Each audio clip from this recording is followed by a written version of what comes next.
Okay, we're good.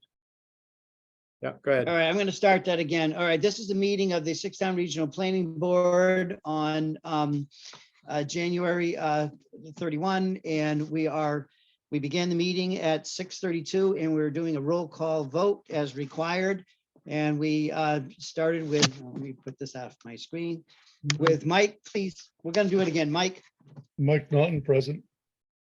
Greg, Here, Len, Lynn Reynolds present. thank you.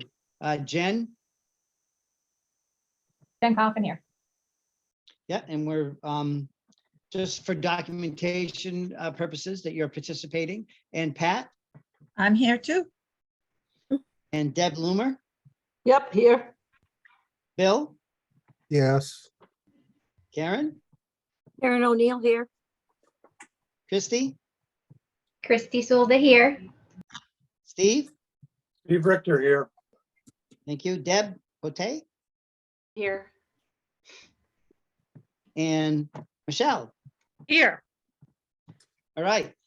So let's move right on to minutes that we have received a while ago. Does anyone want to entertain a motion for this?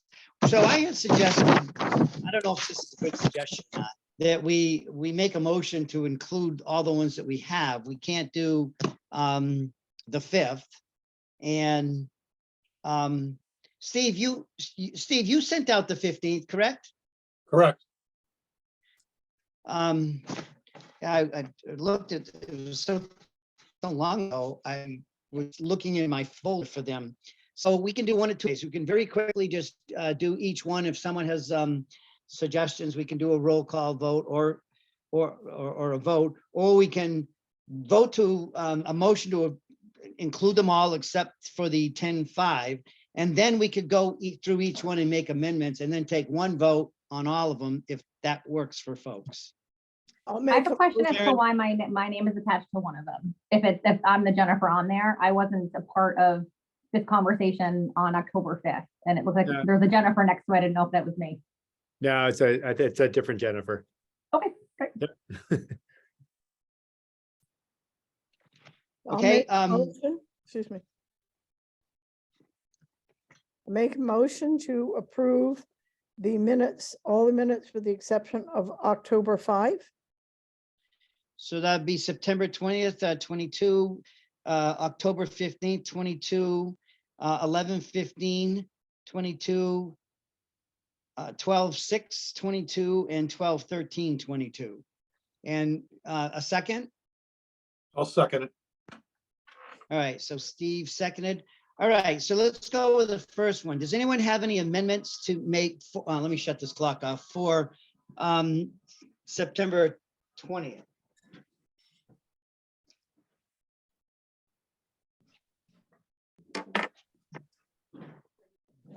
Yeah. All right, and the best way to do it is raise your hand. If I don't see your hand, I'll just move on. All right, I guess I will. Oh, boy, this is where, okay, so let's move to the next set. September 15th. Does anyone have any amendments for the I'm sorry, October 15th minutes? All right, I see Karen's on mute here. There we go. Karen, I submitted my minutes before Deb Loomer did, and I think she copied some of the names, and I made a mistake on Mike's last name. I put an MC in front of Naughton, and I realized that was wrong. So I'd like to amend Deb's. Deb, maybe you want to amend your own now that I can see you. No, that absolutely. When I was looking at names, I was like, oh, I'll just go to the last minutes and copy the names, whether you were here or not. And I'm Right. sure I copied yours then. Yeah, and I apologize to you, Mike. I moved. yeah, and Karen, you did send an email as I recall now, and Yes. I read that you had caught that and brought that Yeah. to our attention. So I'm sorry we didn't make that adjustment. That's okay. Just want to All make, right, so All right, so hearing no more, I'll go to the next set, which is November 15th. Steve's minutes. Any amendments to those? All right, I will go to, I didn't see any hands, December 6th. Karen's minutes. And I see, oh, Karen, are you raising your hand? Yeah, I'm saying that's the one where we have to correct Mike's last name. Okay, yeah, on those as well, yeah. Let me just, yep, okay, thank you again. And then December 13th. Okay, seeing none, that's terrific. We just took care of a lot of those, so I'll go back then, and we have a motion and a second, so we'll do a roll call vote and we'll capture them all. Mike, what you say? Well, I'm going to abstain because I have to actually apologize. I have not had a chance to look at any of them. Okay, Greg, I assume they'll pass. Yes, Len, Aye. Pat, Yes. Deb Loomer, Yep. Bill, Yes. Karen. Oh, Karen, you're on mute. Yes, And Christy, Yes. Steve, Yes. Deb, Yes. David, thanks for joining. Yes. And Michelle. Yes. And David joined, I don't know, what, 6:38. You just come on, Dave? I kinda Yeah, just missed put that. late. Okay, late. Well, you weren't that late. That's still late. All right. Well, you'll be here at least 5 And, minutes, David, I think. And the chair votes yes. All right, so we've taken care of that. Let's move to the next item.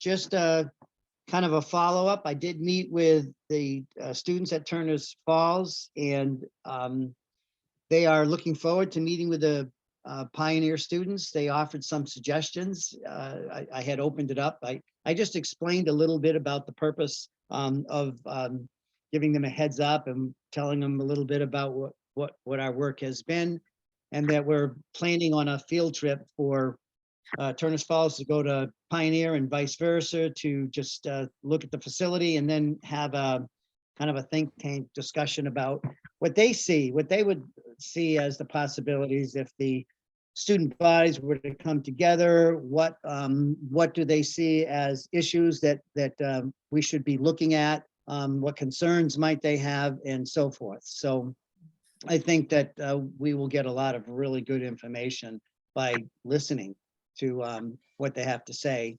And a couple of the comments that they made, I think, are going to be very similar to Pioneer. So that'll be a fun experience, I think, for both of them. Whenever you get kids together and they get a chance to communicate, something positive comes out of that. So I'm set up for Pioneer on Thursday the 9th. And I think Patricia's going to be joining me in that meeting. And so again, it will just be a heads up for the kids, and hopefully we'll be able to pull that together by the end of this month. The update presentation for the Gilmonagle School Committee. I think it went pretty well. They asked some really good questions. They were wondering if we were doing our due diligence about identifying what issues will come up or may have come up, and that what are the challenges, and do we have any potential pathways to solutions? So that was a good comment. Another comment was around our research seems to indicate a lot around the benefits to bringing the staffs together and merging the districts, and make sure we're looking at potential pitfalls or I don't know, downfalls, for lack of a better word. I think that one of the reasons our slide presentation is geared toward many of the educational benefits is because after 3.5 years of study, it really there's not a lot of question around that aspect of the benefits to students and to teachers regarding professional development and courses and electives and so forth. So we can refine that, I think, as we go forward our research.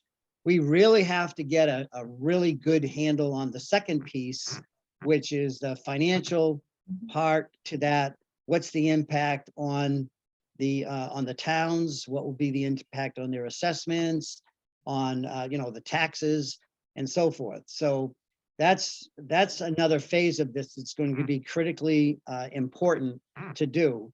And that will mean creating a new salary schedule and really doing that from a serious perspective for everyone on both of the salary schedules and the various collective bargaining agreements, to looking at the benefits for teachers, both active and retirees, and what that trend has been, and what the projections would be for retiree insurance and so forth. So we have a lot to do.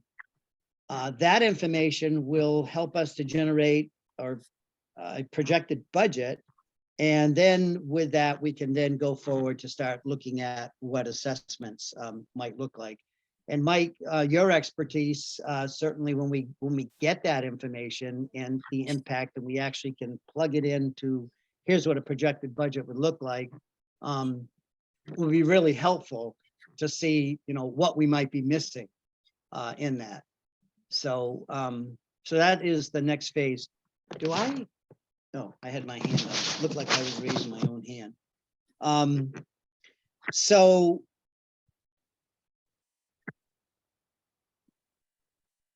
we haven't had a chance to talk to the Pioneer School Committee yet, and we're trying to set that up. Mike? Yeah, I'd like to hear from Bill on the Gil Montague meeting. He was there, and I read in the paper that there was a discussion at the following meeting. And so I'd be curious to hear what he has to share about that. Bill, you're on. Yes, Mike, you might have also read in the Montague Reporter, which was fairly accurate. I brought up. I'm sure not everyone has read that. I know. In that meeting, I did say that it was my opinion that the slideshow, the PowerPoint, did not go as well as it could have gone. There were definitely issues with the stop and go, which was required because of the medium that was used. I'm sure that can be corrected. Greg can better address that than I can. But that was awkward. And aside from that, yes, questions were brought up about the negatives. Where were they? My response to that was pretty much that I took that negatives had been brought forward. We were aware of them. We did present in a positive, from a positive viewpoint, because it was an educational study from my perspective. And that my take, a personal take, not the committee's, was that a lot of the negatives tend to be personal. And I left it at that. In any event, I did thank the people that had questions and told them that we were interested in continuing the dialogue and appreciated their comments, both pro and con. And I think that's a fairly fair assessment of where we stand. There were questions that were asked that we didn't go into because of our time slot ended up being about 1.25 hours, inclusive of the actual PowerPoint. So it actually went a lot longer than I expected it would. So that was actually good. And that pretty much covers it, I think. Is that fair from what you've read, Mike? It sounds fair to me. I mean, I wasn't there, but I just, I don't remember reading anything. Oh, you I didn't read mean- the article? All right, I'm sorry. Well, no, I did. I read the article, and it, the article didn't contradict anything you said. So, Okay. I mean, but I was curious. I mean, you were there, so I thought you might have something to add. A follow-up question is anybody keeping track of what the questions are that are being brought forward here? And I mean, questions have been being brought forward for a while. And I mean, I know we're talking about how we want to know what the questions are, and responses have been made, at meetings when questions have been raised, but in my opinion, we should be keeping track of what the questions are and coming up with a little more formal response to them than, one person's or two or three people's kind of off the cuff responses at a given meeting. So I'm wondering if that's happening, who's doing it? Because I know I'm not doing it. Yeah, well, we have reports that have captured people's concerns and people's questions. We haven't gone back to address them, which is one of the tasks that we need to do.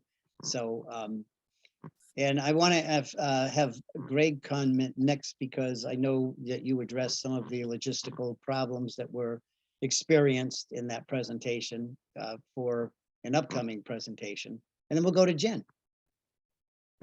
Yeah, no, I need to comment on what Bill said. I mean, Bill, I think was a good account of the meeting. I was there. And yeah, one of the issues was we were using the video, and the video is not going to project very well through a Zoom meeting. So what I did was I went back and I redid all the audio and embedded it in each slide so that we could just use the PowerPoint slide now, and it's on it's in the drive of our email account, STRPB. And so when you click on the slide, it's crystal clear now if we're going to do it through a Zoom meeting. And in the corner, you can just press on the little speaker icon, and Jen's voice will come up, and I mean, Deb's voice will come up, and we'll read the narrative for that slide, and then it will stop, and then you go to the next slide. So we're not dealing with the fuzziness of the video, and it gives people time to process the slide and then move on. And then in terms of, I would say that we have actually we gathered quite a few concerns in the original reports that we did. And we tried to address the ones that we could. And I think to Bill's point, which is spot on, which is it's very difficult to reply to the unknowns, which is why in the very beginning of our slide presentation, we said we are responding to what is known. We cannot respond to what is not known. We can't, necessarily go out and expect to get honest feedback about what we have discussed in terms of cultural differences. I think it's going to be very difficult to, we can acknowledge, which we have, that there might be cultural differences, but I would be very open to understanding what does anyone propose as far as how do we address that. I don't think that's really in our scope of work to address cultural biases. I think, that we can acknowledge that they're there, which we have, but I don't think that's something we can say, well, we can resolve that. I don't think you can resolve cultural differences. So, I mean, I'm open to hearing other people's opinion, but I think, to Bill's point, those are personal matters that I think are really difficult for us to address. So. Yeah, I think in a well-crafted survey, which I'm hoping we will be able to do this time around with people that are informed and then completing, that we might get through an anonymous survey a better understanding of the concerns or fears or whatever. So I think we could we can hone in on that a little bit better and get some information around that. Because whatever the challenges are, and I'm hoping this round of the grant, they will also have conversations about, well, what are pathways to resolve them? So not just, identify an issue, but okay, if this is one, what suggestions might you have? Bill, I wanted to ask you, did the school committee take minutes of the meeting that we had with them? Do you know? Those meetings are all recorded. Okay, so there's no minutes per se, just the recording. Correct? That's good. Are you talking about regular meetings or others? Well, I'm talking about this particular meeting. I didn't know if there was someone who, was taking, because it was a meeting with the school committee. I didn't know if someone was taking actual minutes of the meeting in addition Yeah. to the recording. Yes, there are both. Both a recording of the whole meeting, a video, and printed minutes. And they should all be in the website, accessible. Okay. Because I'm just thinking of Mike's question about, what people were asking, things like that. Did they get recorded? We might be able to get them captured depending on how detailed the minutes were. That So- kind of detail in the minutes, I wouldn't anticipate. I'd go Okay. with the recording. Okay, thank you. Yep. And Jen will have you comment. Well, I don't know if Deb did, and then we'll move on. Jen? So if Deb, if yours is relative to what Greg was talking about, go ahead and jump in. It sounded like you had something off of what he was talking about. No? Okay. So I want to make sure that I am still catching up from all the meetings. So who was surveyed already?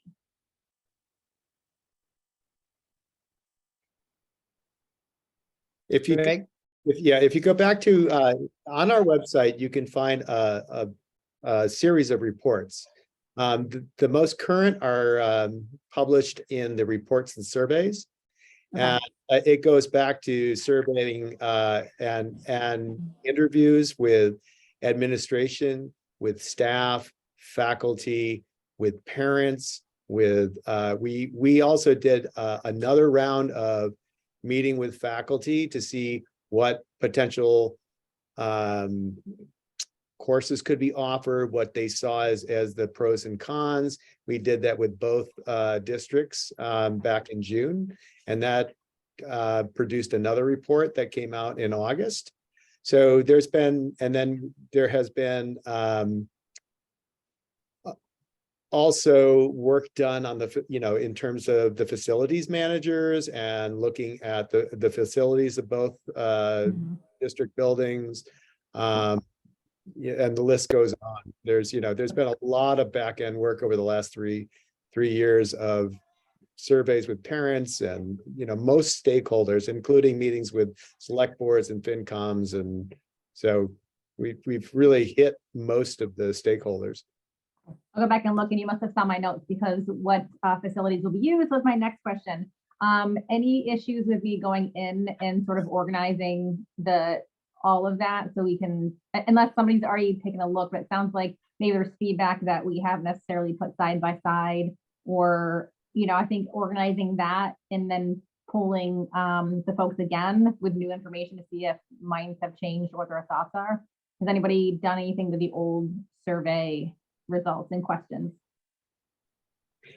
Nope, not yet. We're gonna do, I think one of the things we learned is people were, and they were done in small groups. We were in the midst of COVID. So, we didn't have the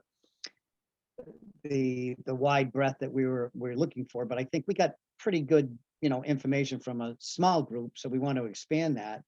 But I think a lot that went on with that they were responding to a survey that they didn't have enough information on. And some of them actually came to our meetings to find out what was going on so they could do the survey, and other people did their best attempt to do the survey and then came to the meeting. So I think this time getting information out, answering questions, and making sure that we figure out a pathway for those that participate in any of the forums or discussions or whatever, that we have a way, whether it be mailing them or online or however we can reach them to, because now they're informed, they have information, and have those folks complete the survey. Okay. So I think the recommendation gonna- would absolutely be an online survey. I don't see anybody turning in a paper survey. So I know other school systems have access to surveys through theirs. Is there an option for either schools? You know, if there's something like, what if there's information has to go out? Is there a survey process currently? Just for anything having to do with school districts? Well, we had, that's one of the reasons we hired facilitators. So the facilitator worked with our education and, and different committees and subcommittees that we have, and developed surveys that they put out, and then they gather the information. So, that's not necessarily work that we do as members, but we work in conjunction with consultants to do that. Yeah, and I mean, one of the things is that comes to my mind is, being on the select board in Gill is often, it's really hard sometimes to engage the public. I mean, we have open meetings and very, we rarely see the public coming to our meetings. It's not that we don't, make them available and we don't, let people know. That, there's, as I've found in our meetings, is that sometimes it has to be sort of thrust upon them before they're like, oh, wait a minute, now the sixth town is actually going to make a recommendation. And then all of a sudden they get involved because they're like, oh, well, oh, no, something's on the line now. And so then they become engaged. And, that's not uncommon. I have one more question. I'll pass it up. I'm so sorry because I have the floor, so I don't lose it. Is the combination of schools, number speaking, enough to make an impact? I think last meeting we talked about the numbers being small. Senior classes, for example, this year would be less than 100. Coming up for classes, is it enough? Are the classes big enough to make the impact that we're hoping for? Yeah. So Deb, let's hold that. I mean, Jen, we'll hold that particular question because Greg's going to share some information regarding population and possibilities. And also, I mentioned this. Did folks get a chance to? I know it came out this afternoon, but I did draft up a letter to the boards of selectmen that I want some feedback on.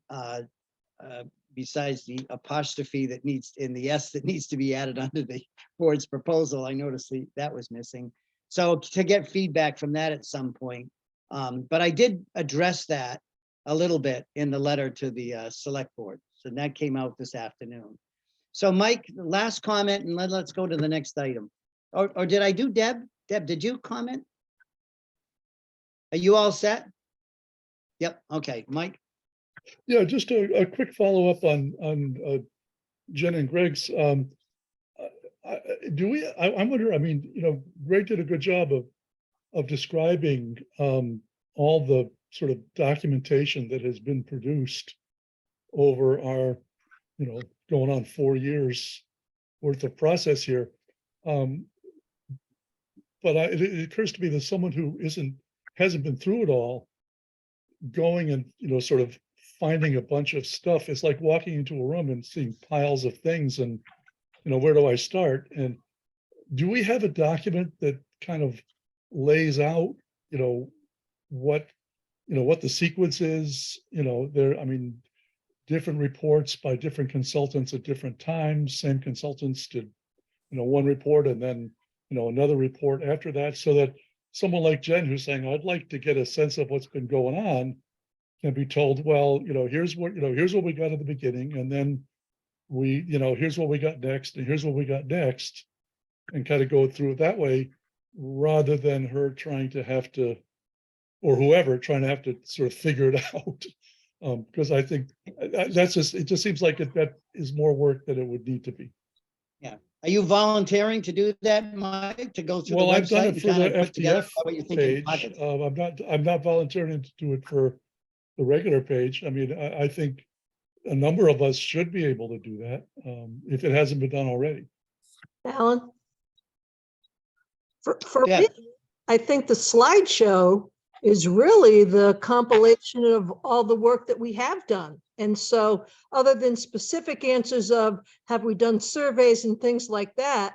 But I think we've done all of this work, and it is the slideshow that is the results of all those other reports that we've done. So for Jen to just even look at the slideshow, and like I said, there's specifics of, you're right, did you survey? How did you get to that? Those sort of things. But in general, I would, Well, Deb, I would disagree. The slideshow is an overview, but if someone wants to dig into the details, they've got to go to the reports, don't they? Yeah, I mean, I'll but- chime in. In which case, where do you start? You I'll know, chime in. if you're looking Okay. at a bunch of reports, where do you start? I can answer that. It's actually it could be very easy to put together a quick little, one document of showing how the reports flow in terms of a timeline. That's fine. I mean, I get both points. I mean, to Jen's point, someone who's going to be actually on the board, you may want to go back and go through those reports and see what they have, and that's fine. I think that's valid. It's good. Yeah, and I think that but to Deb's point, most of the public is not going to do that. I mean, that's why we created the slide, was to give them a summary, because most people don't have the time, and they're not going to sit on the board, so they want the executive summary, sort of high level summary of what those reports mean, and that's why we did the slideshow. Okay, But moving there on. are the few that might want to, though. Oh yeah, no, I think that So let's timeline. make it easy for them. Oh yeah, that timeline can be available to anyone. I just think that it realistically it will be a handful of people that want to go back So- and all reports. So Mike, Greg offered to do that. So I'm going to move on. I think I heard you say that's an easy thing. You Yeah, I mean, we can go back. All we have to do is Oh, go that's back, good. go to the grant cycle, and we outline it in every grant in terms of what the sequence was. So it'll just be Yeah. putting it into an outline. It's fine. Okay. All right. So we're still trying to nail down. I thought Raina was going to be, by the way, Renee joined us. Thank you, Renee, for coming on. I know you had a commitment just before us, so appreciate you joining us. You did let me know you were coming in late. And I thought Raina was going to be joining us because she was asking for the link. So I was hoping she'd be on so I could ask her about when she thought we would be able to get on a school committee agenda. So Karen and I will continue to, and Michelle, will continue to keep asking that question so that we can have the people that do watch the Pioneer School Committee to have an opportunity to see that. So Deb Pate was going to join us, and we haven't been able to set something up yet. Deb, do you know something? Deb? Yeah, I talked to Raina, and she said that, because I think that night I was supposed to come, I didn't come. It was like that snowy night to the last school committee meeting. But I talked to Raina, and she said that it was on the February 15th agenda. Oh, That's what she Thank you. told me, that it was officially on, because I was going to write a letter to all the school committee members requesting it to be placed on the agenda. And she told me I didn't have to, that it was going to be on the agenda. thank you so much. Karen, hold her to that. All right. And maybe it will go a little bit shorter because we'll get the glitches out of some of the technical problems that we experienced at Gilmontague. I'm sorry they had to be the experience that. All right, moving on to item 6 already. The potential revisions to PowerPoint presentation. So there are some things that we can do to modify that, and I think it will be modified as we get more information until we'll probably have a end of slide presentation when we finish this process.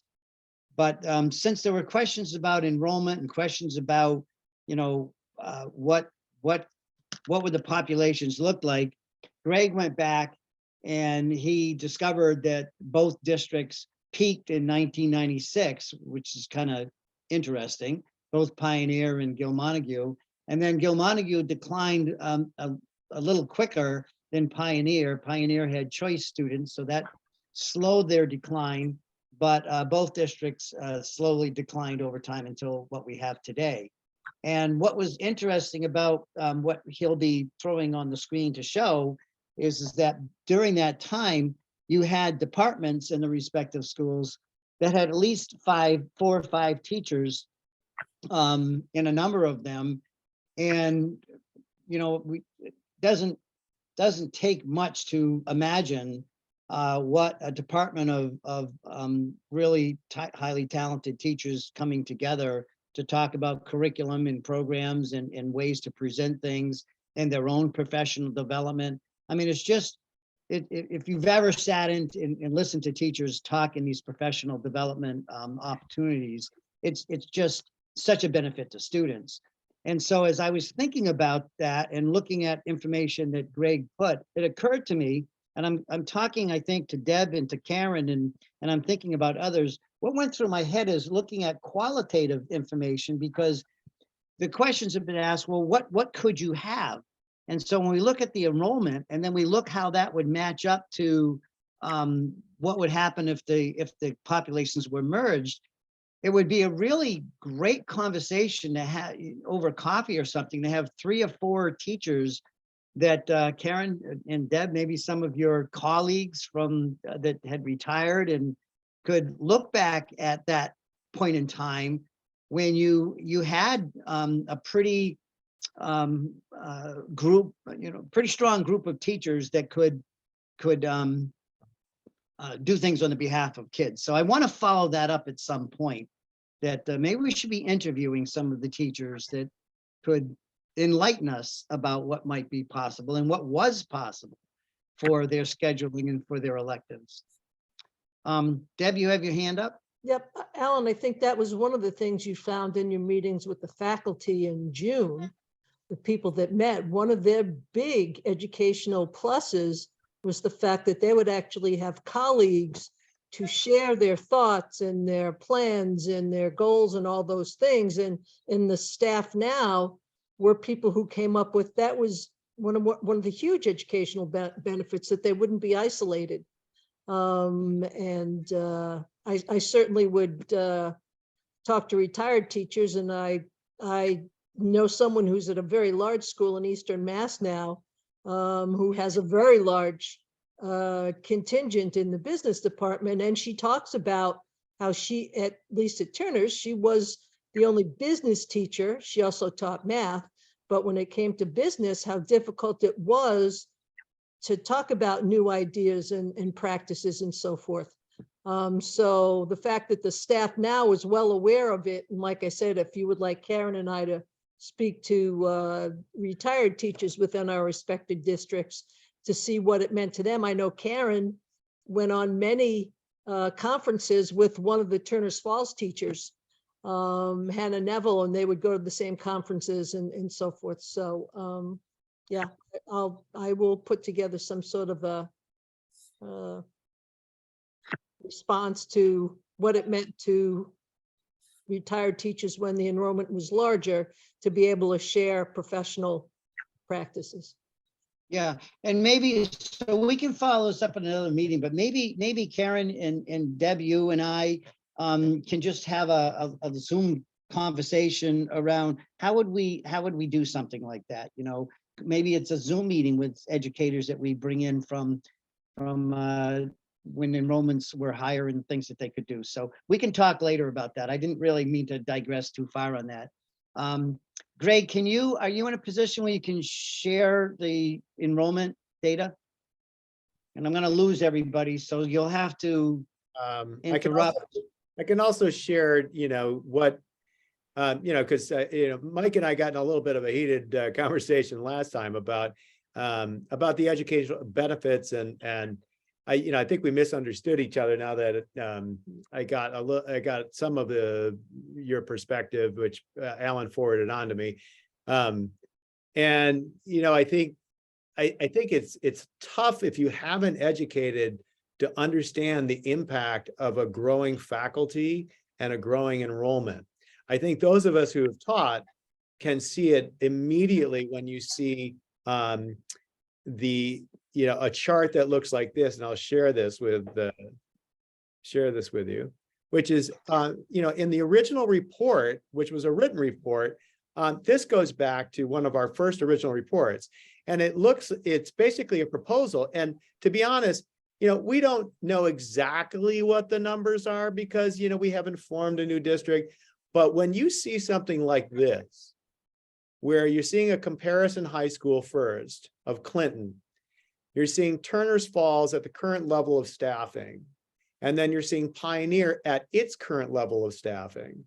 And then you see, okay, what would it be if you combine them to, Turner's Falls and Pioneer? You see that in the column second to the right at 49.2. That would be just doing, an addition of, adding the two together. And then what a new school might look like if they combined with some reduction in staff, which wouldn't be very much, but it would be down to 45.5. Any of us who are teachers can look at a math department of 2 or 3 and can immediately see, right? You're going from, let's say, Pioneer with a math department of 2 teachers to a new school of 5. That's over 100% increase in your resources in your math department. You're talking, now you've got 5 instead of 2. And that anyone that teaches understands how that completely opens up the curriculum and the electives that can be offered.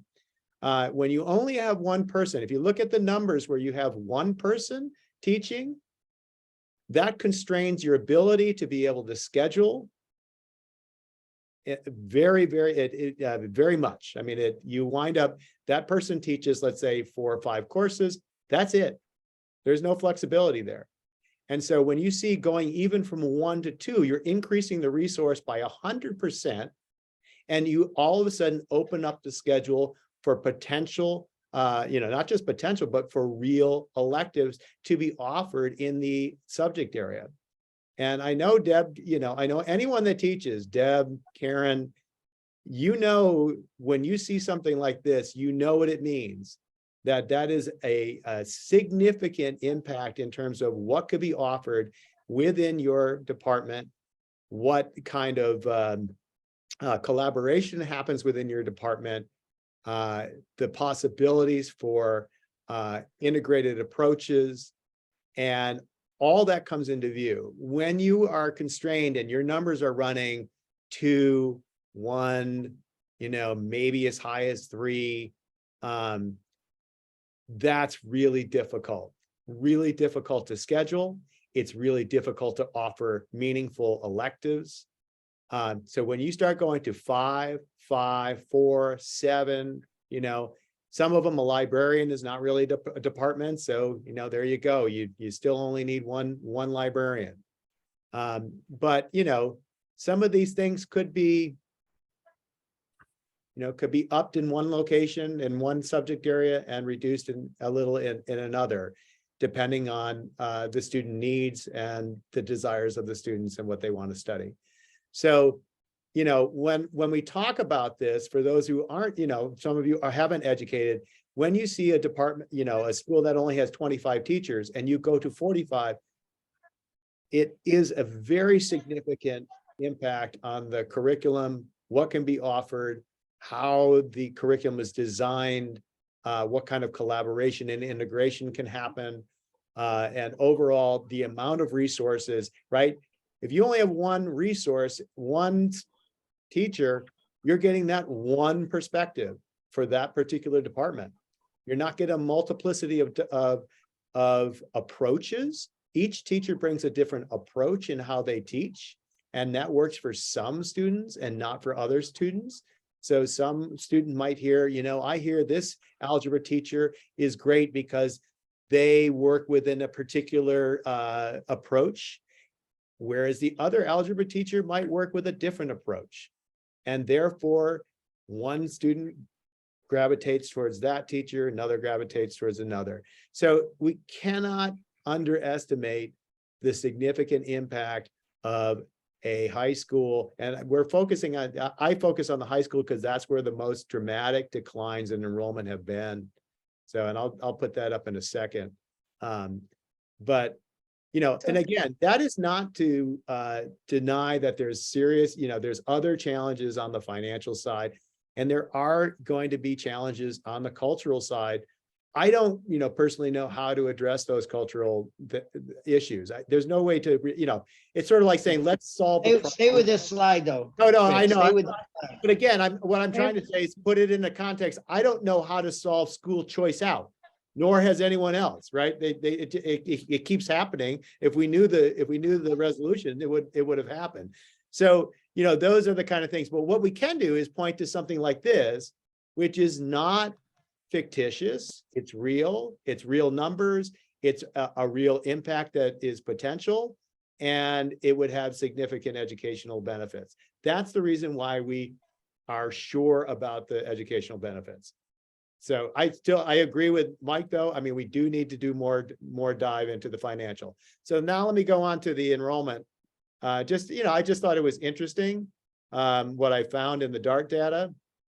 I just wanted to say, Greg, to interrupt, there's now no French teacher at Pioneer. So there's only one foreign language. Yeah. And I know there are 2 adjustment counselors and Smith College grad students at Turner's Falls. But that's because of the challenges and the acuity of the students at Turner's Falls. So just so people know, Pioneer is not doing well, clearly. Yeah, it gets really difficult when your faculty gets that small and your enrollment gets that small. Really difficult. All right. Greg, do you think that we can find any teachers currently on staff in either of the schools to embrace this and be talking about it among they already themselves? do. They have. They already do. The teachers are Okay. on board with it. They immediately see the positives. You know, talking with the ones in Gilmani, they're like, this has to happen. Okay, so I think we That's- should promote that more. I'm sorry, I have a family Oh, no, issue no, going sorry. on. No But problem. I think we need to somehow promote that more. Well, I mean, the I think question is, Parents I will mean, listen. I think, you know, to Alan's point, I think we're all pretty much on board with the positive impacts of enrollment.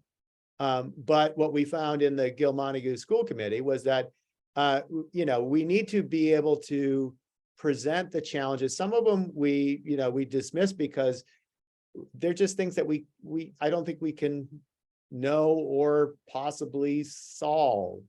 Some of them maybe, so we need to go back and look at those.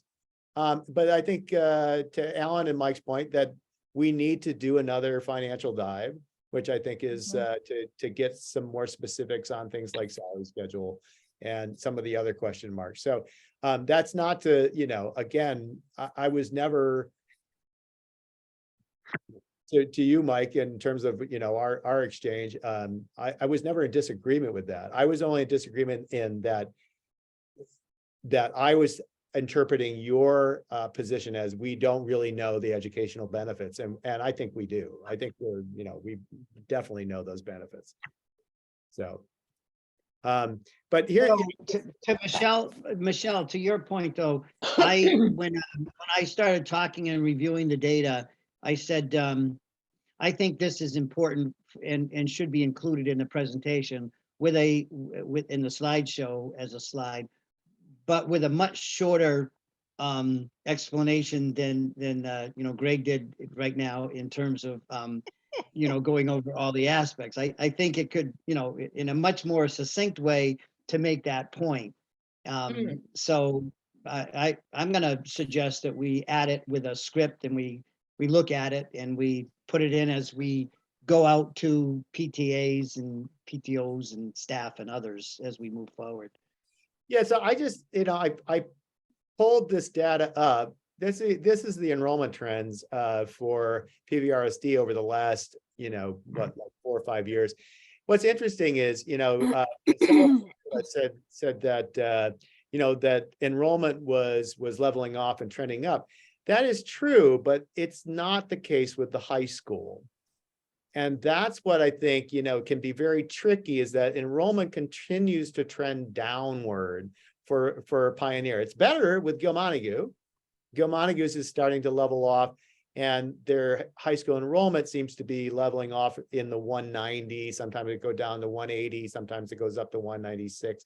So it seems to be leveling off, but we don't know what's going to happen in the future. So, one of the things that I see here is, the enrollment trend for 7 through 12 continues to decline with PVRSD. And then K through 12, yes, you are seeing an incline.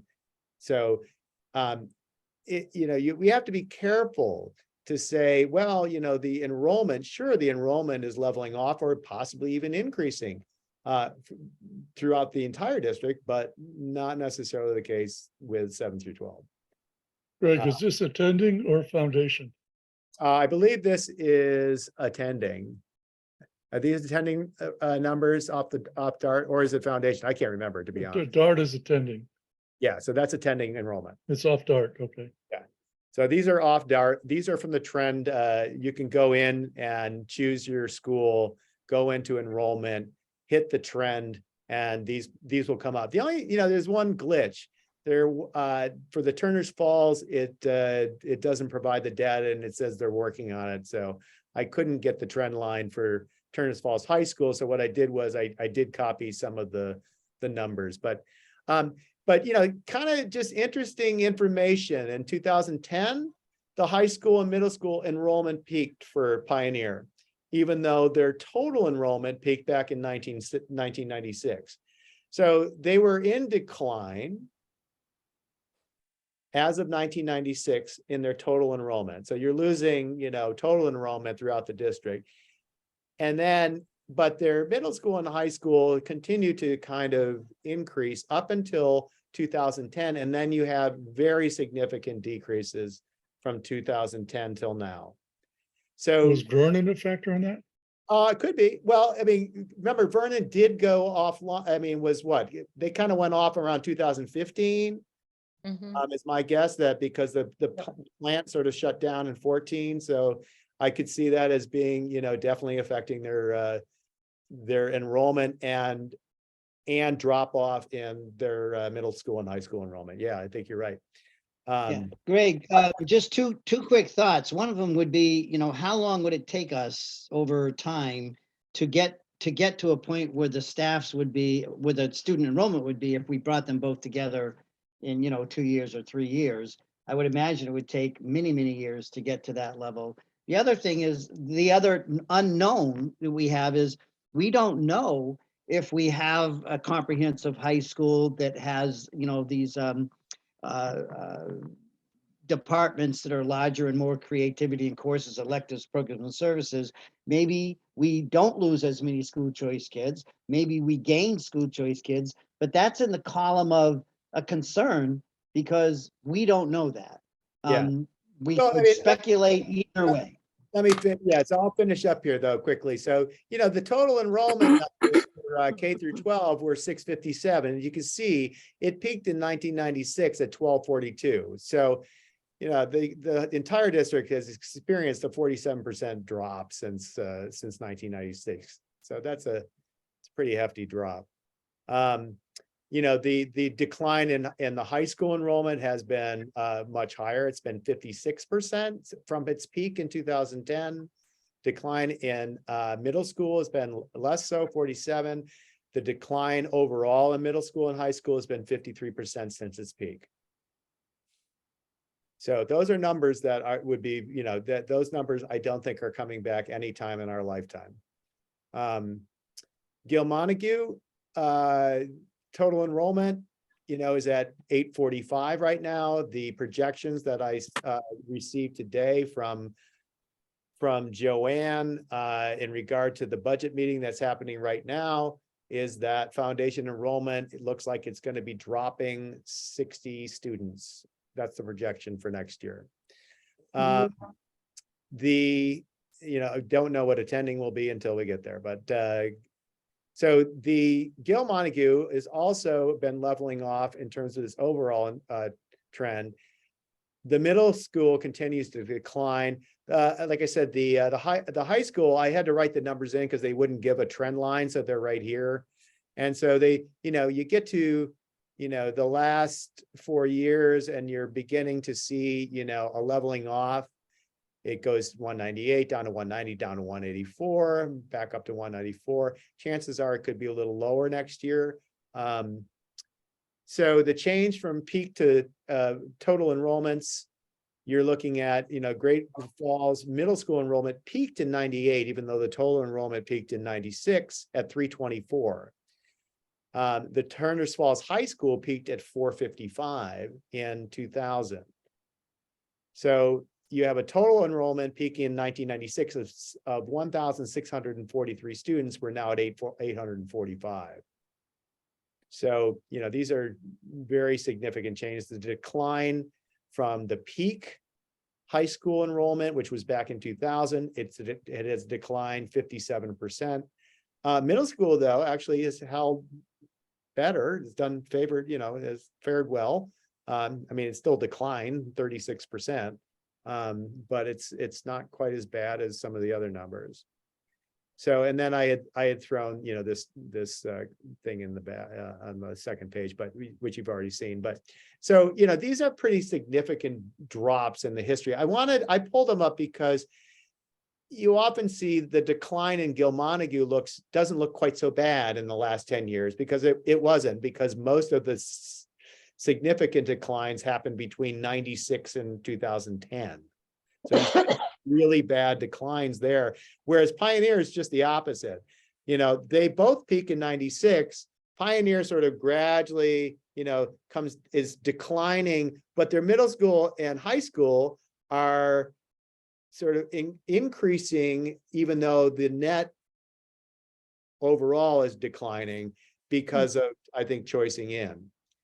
And so then you hit 2010, and now you're seeing a dramatic drop in both middle school and high school for Pioneer. So I just thought that was interesting to see a longer timeline. I think it's important because, we have this sort of picture that the consultants gave us that's only about 10 years. So I wanted to go back farther and see where the peaks actually were, the actual declines were from the peak. So anyways, maybe you find that interesting. I do. I think it gives a little more context, but anyways, I'll stop there. It looks like Bill has a question. Okay. Thanks. Bill? Yeah, I just want to point out that from what I've looked at, sorry, eventually I'll lower my hand. What I've looked at is that in 2010 or 11, Pioneer and Gil Montague were equal, which just points out what you were just saying, Greg, that from 96 to 2010, Gil Montague had a steep decrease from 16 to 11, where Pioneer didn't. But in any event, they were both around 1,100 at that time, and they are what they are now. Secondly, you have to take with a grain of salt the middle school numbers, particularly probably for both districts, because the age range has changed. So now it's 6th grade included, and it used to just be 7 and 8. So you do have to account for that a little bit, which would also affect the lower grades numbers a bit. And then I'd also like to point out, in all of this discussion, it's been real interesting recently to hear the news out of the Greenfield School Committee having a discussion about how their enrollment is dropping and they need to start paying more attention to school choice and where are all their kids going. Where I know from Gil Montague, we're saying, why are all our kids going to Greenfield? So really an interesting kettle of worms.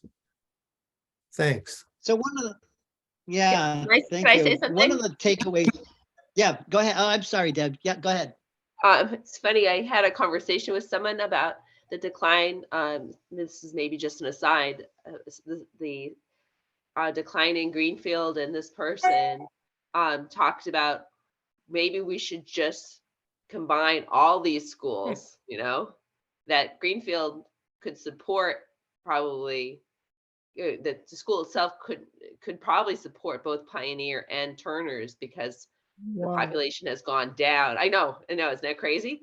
But so that was sort of their take on all of this, is that all of these schools are going down, and then maybe we should just have one really large regional high school. And I was like, I'm going off to my meeting. This is like too much for me to wrap my head around. I can't imagine like having a larger committee than the one we already have. The reason I say this is because there's lots of talk in Greenfield. This is the important piece of we can only do this if, and this is again what Greenfield Public Schools is talking about, moving the schools down so that the middle school, which is currently 5, 6, and 7, becomes a more standard middle school by having 6, 7, and 8. So currently high school has 8th grade, but if they shifted the 8th grade down, then there'd be lots of room for Pioneer and Turner's to come to Greenfield. Isn't that whack? But that seems to be sort of the future plan, not about Pioneer and Turner's, but to do away with 8th grade at Greenfield High School, which would totally shift everything around for all the people who work at Greenfield High School. I would probably lose my job. All the 8th grade teachers would lose their job, and make the schools more developmentally appropriate than they are right now. So how's that for something kind of crazy? Yeah, and I think our work is going to be an evolution. I'm wondering into slideshow, because I like the information that Craig said, that if people think that would be powerful or helpful to have that in the presentation. I think one of the things that we've sort of assumed as a given, but we haven't connected the dots, are around student enrollment has gone down, staff then has been reduced.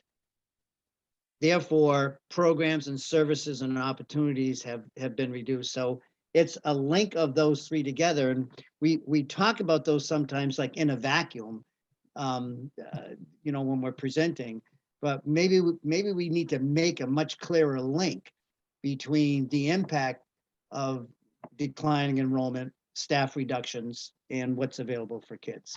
Mike? Yeah, I just wanted to say, first of all, Greg, nice work. That was, I agree, looking at the numbers is interesting. I know not everybody thinks numbers are interesting, but I'm one of those people who do. I know you do. And maybe Jen Coffin does. So, but I think that anybody who is interested, I'd just like to put in a plug for the assessments, the enrollments information that I put together and put out on our website, because it does only go back to 2010, but there's a lot more detail there if you want to look at especially attending enrollment, which is a combination of foundation enrollment plus choice in, plus, and then, seeing what happens with charter out and choice out. So just saying that's out there. And I found it interesting looking at that, because you can look at the gross figures as we just saw, but the trends for the trends in Pioneer and Gilmonte have both been down. As Greg pointed out, they've been down in different ways. And if you start looking under the covers, there's even more differences. And I think I would look forward to a discussion of what we take away from those differences, because I think that I think it's interesting to kind of look at trying to understand what's going on, making the numbers as they are. And I would just quickly add in that I do think that Vernon closing is significant, because that was a good chunk of kids from a thriving community that was tuitioning into Pioneer that basically stopped more or less overnight because Mhm. the plant closed and Yeah. everybody moved away.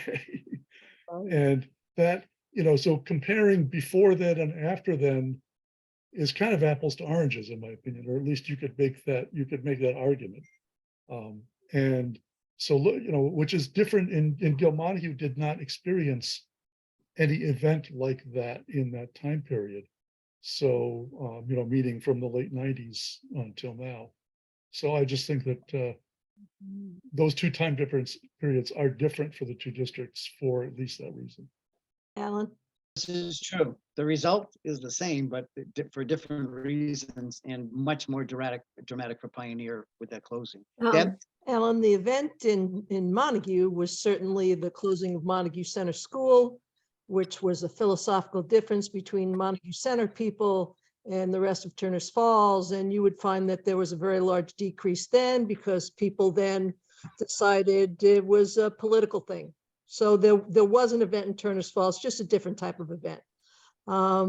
The other piece that you mentioned was, I think it would be a good idea to kind of talk about what Greg talked about, because Greg is right. Unless you've been a teacher and in a system, you don't understand that, 2 teachers plus 2 teachers only still reaches 4, but your possibilities within that 4 is tremendous. And I think, like you said, to put a slide in there that connects the dots for the people that I might consider obvious isn't obvious.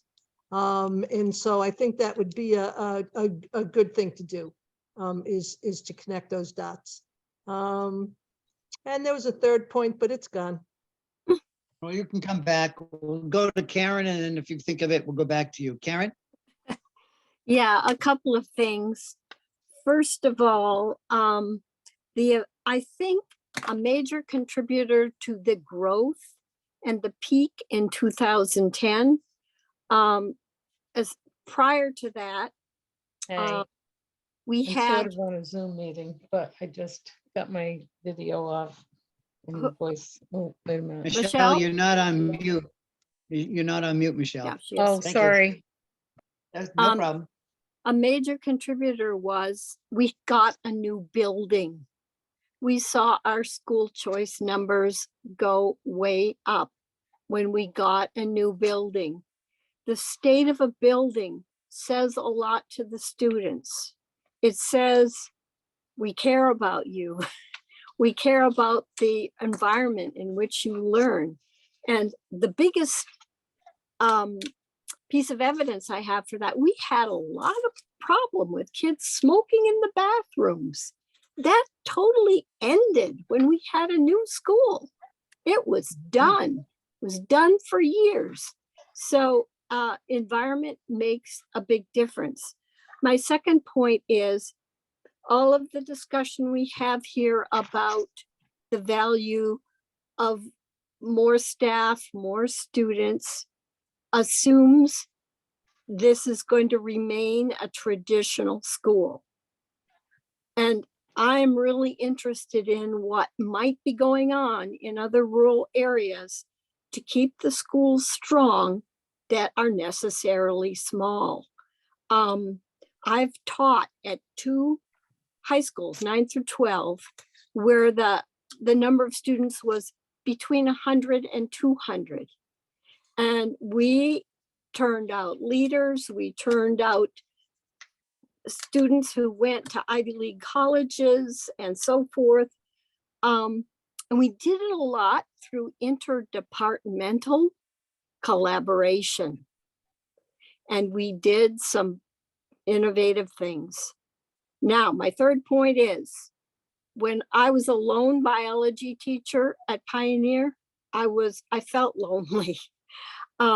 When we started to have the increase in enrollment in with the building of the school, and I had got a colleague, yes, it was much better to be able to work with a colleague. And those are the 3 things I wanted to add. Thank you. Thank you. Good points. Deb, did you think of what it was that had escaped you? You're on mute. I did, but I'm gonna wait till you say, is there any other things we should discuss? And then I'll go, yeah, I have one other thing. Okay, so, how do people feel in general about including, a couple of slides that show what, Greg has presented, and try to have some text that goes with it that, we can review and then add it to it at some point. Deb? I thought of it.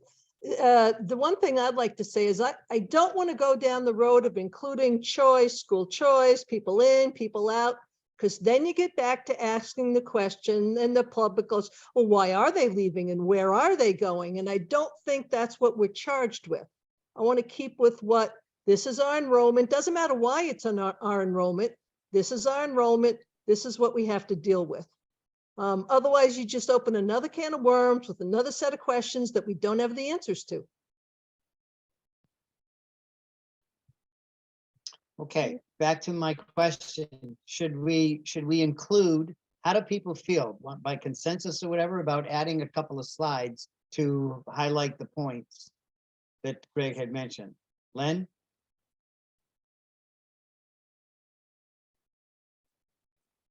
Len, then Mike? Len, are you, I agree with that. I think that's very helpful information. I would support that 100%. Pat?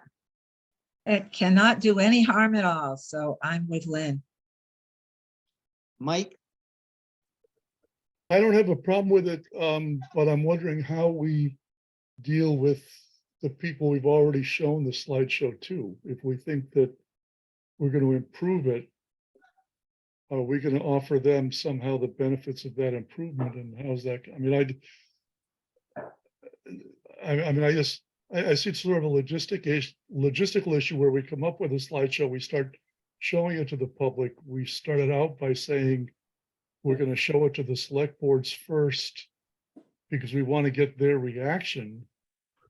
Now we're saying, well, we can make it better and we're going to start showing it to other people. If our goal was to get reactions from the select boards, wouldn't it? I mean, ideally, we would be showing them the best possible version. And yet we've already shown them a version and there's only so much time. Number one. Number two, we've gotten some feedback on the slideshow as kind of accentuating the positive and not spending enough time on potential negatives or problems or challenges. And we've had a little bit of discussion of that here. I think if we're going to open up the slideshow at all, we should have more of a discussion on whether that part of it could also be improved. Of course. All right, so my So response we're to that, talking about Mike, would be maybe this. potentially more than just 2 slides. Yeah, my response to that is that I don't see any problem with adding this to the slide presentation. More people are gonna do this. I also think that we should be adding at some point when we can have more discussion about it. We're not gonna be able to get there tonight. About as we go out and we learn more about the questions and the challenges, and we can get deeper into that, we can be updating this core presentation. I envision at the end of this process, we're going to have a more comprehensive presentation. It'd probably be, I don't know, maybe a half hour, not 11 minutes. And we're going to take what we learn and try to wrap that up again in an improved presentation. Deb pointed out that, we tried to pull from a lot of the previous research that was done and encapsulate it in a pretty short presentation. So I see this as a work in progress. When we come across some questions that were raised at your meeting, we should address those. And when we're ready, we insert those. There's a lot of detail that Greg put in, so it's something that we can just look at what the script would look like, and we could embed it. And we could also share that again at some point when we loop back to the boards of selectmen and to the school committees. Mhm. And we, Well, and are we you saying can that- make that, are you saying make that we that should not- difference. Are you saying you don't want to revisit the slides on the concerns at this time because we're still collecting information? No, That's not what I said. I'm saying that we can work on that, but we don't have, that's gonna require more data and more conversations. That's different than the specifics that we have and the data that was presented. That's something we could do now. It's not subjective. Well, okay, I'm thinking of the hold harmless chapter 70 stuff. I don't see as being especially subjective. Oh, I think we have think a fair that's amount of information about that. critical. Yeah, that's gonna be critical that as we go through this process and we actually, when we get this new data, that we can present real time, up-to-date data on the impact it would have and the finances and on the assessments for individual towns in different scenarios. Yeah. So Greg, can you come up with a short script for each one of those and we could share that at the next meeting? Call on Lynn. She had her hand up. Oh, how come I missed this? Len, where are you? hi there. No, Oh, there you are. I was just simply saying, for the sake of consistency is no reason to not keep showing improvements. And I think that's our duty to do that. So that people can understand this is a transparent process. And we're continuing to add the information that we need to add Okay, I'm gonna end with Jen and then I'd like to move on to the next topic because we have a lot more to do and to sink our teeth into to get ready for facilitators and consultants. Thank you. I'm really good at being brief. Was my assumption is that for the presentation for Pioneer Valley Regional School District School Committee was to play the presentation? Was that the intent, or how was it going to be presented? Greg is going to be there with Deb, and since I'm on the committee, I didn't think it was really appropriate for me to be, the presenter. So it will be presented to the committee through the presentation we've developed so far.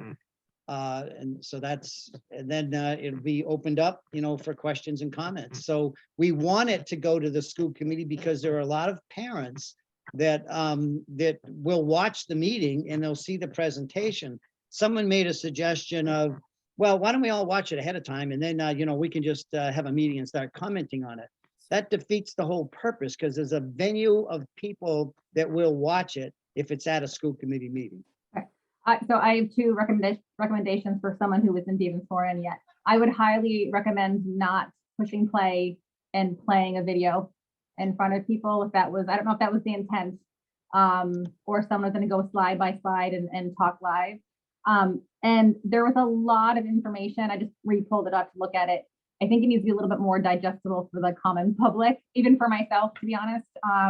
The graphs after graphs after graphs, I think the way they were shown, if we're looking for people to understand them, needs to be simplified a little bit.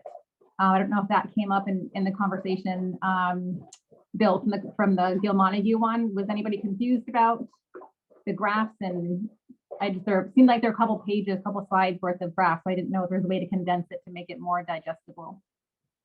Yeah, I was just gonna say to your point, I mean, I think the plan for the presentation for the Pioneer School Committee would be to do the PowerPoint with the audio and step through it. So it's not a video, because the video was, the video, really, the intention was to put it up on YouTube so that people could play it without, and they can stop and start it when they would like.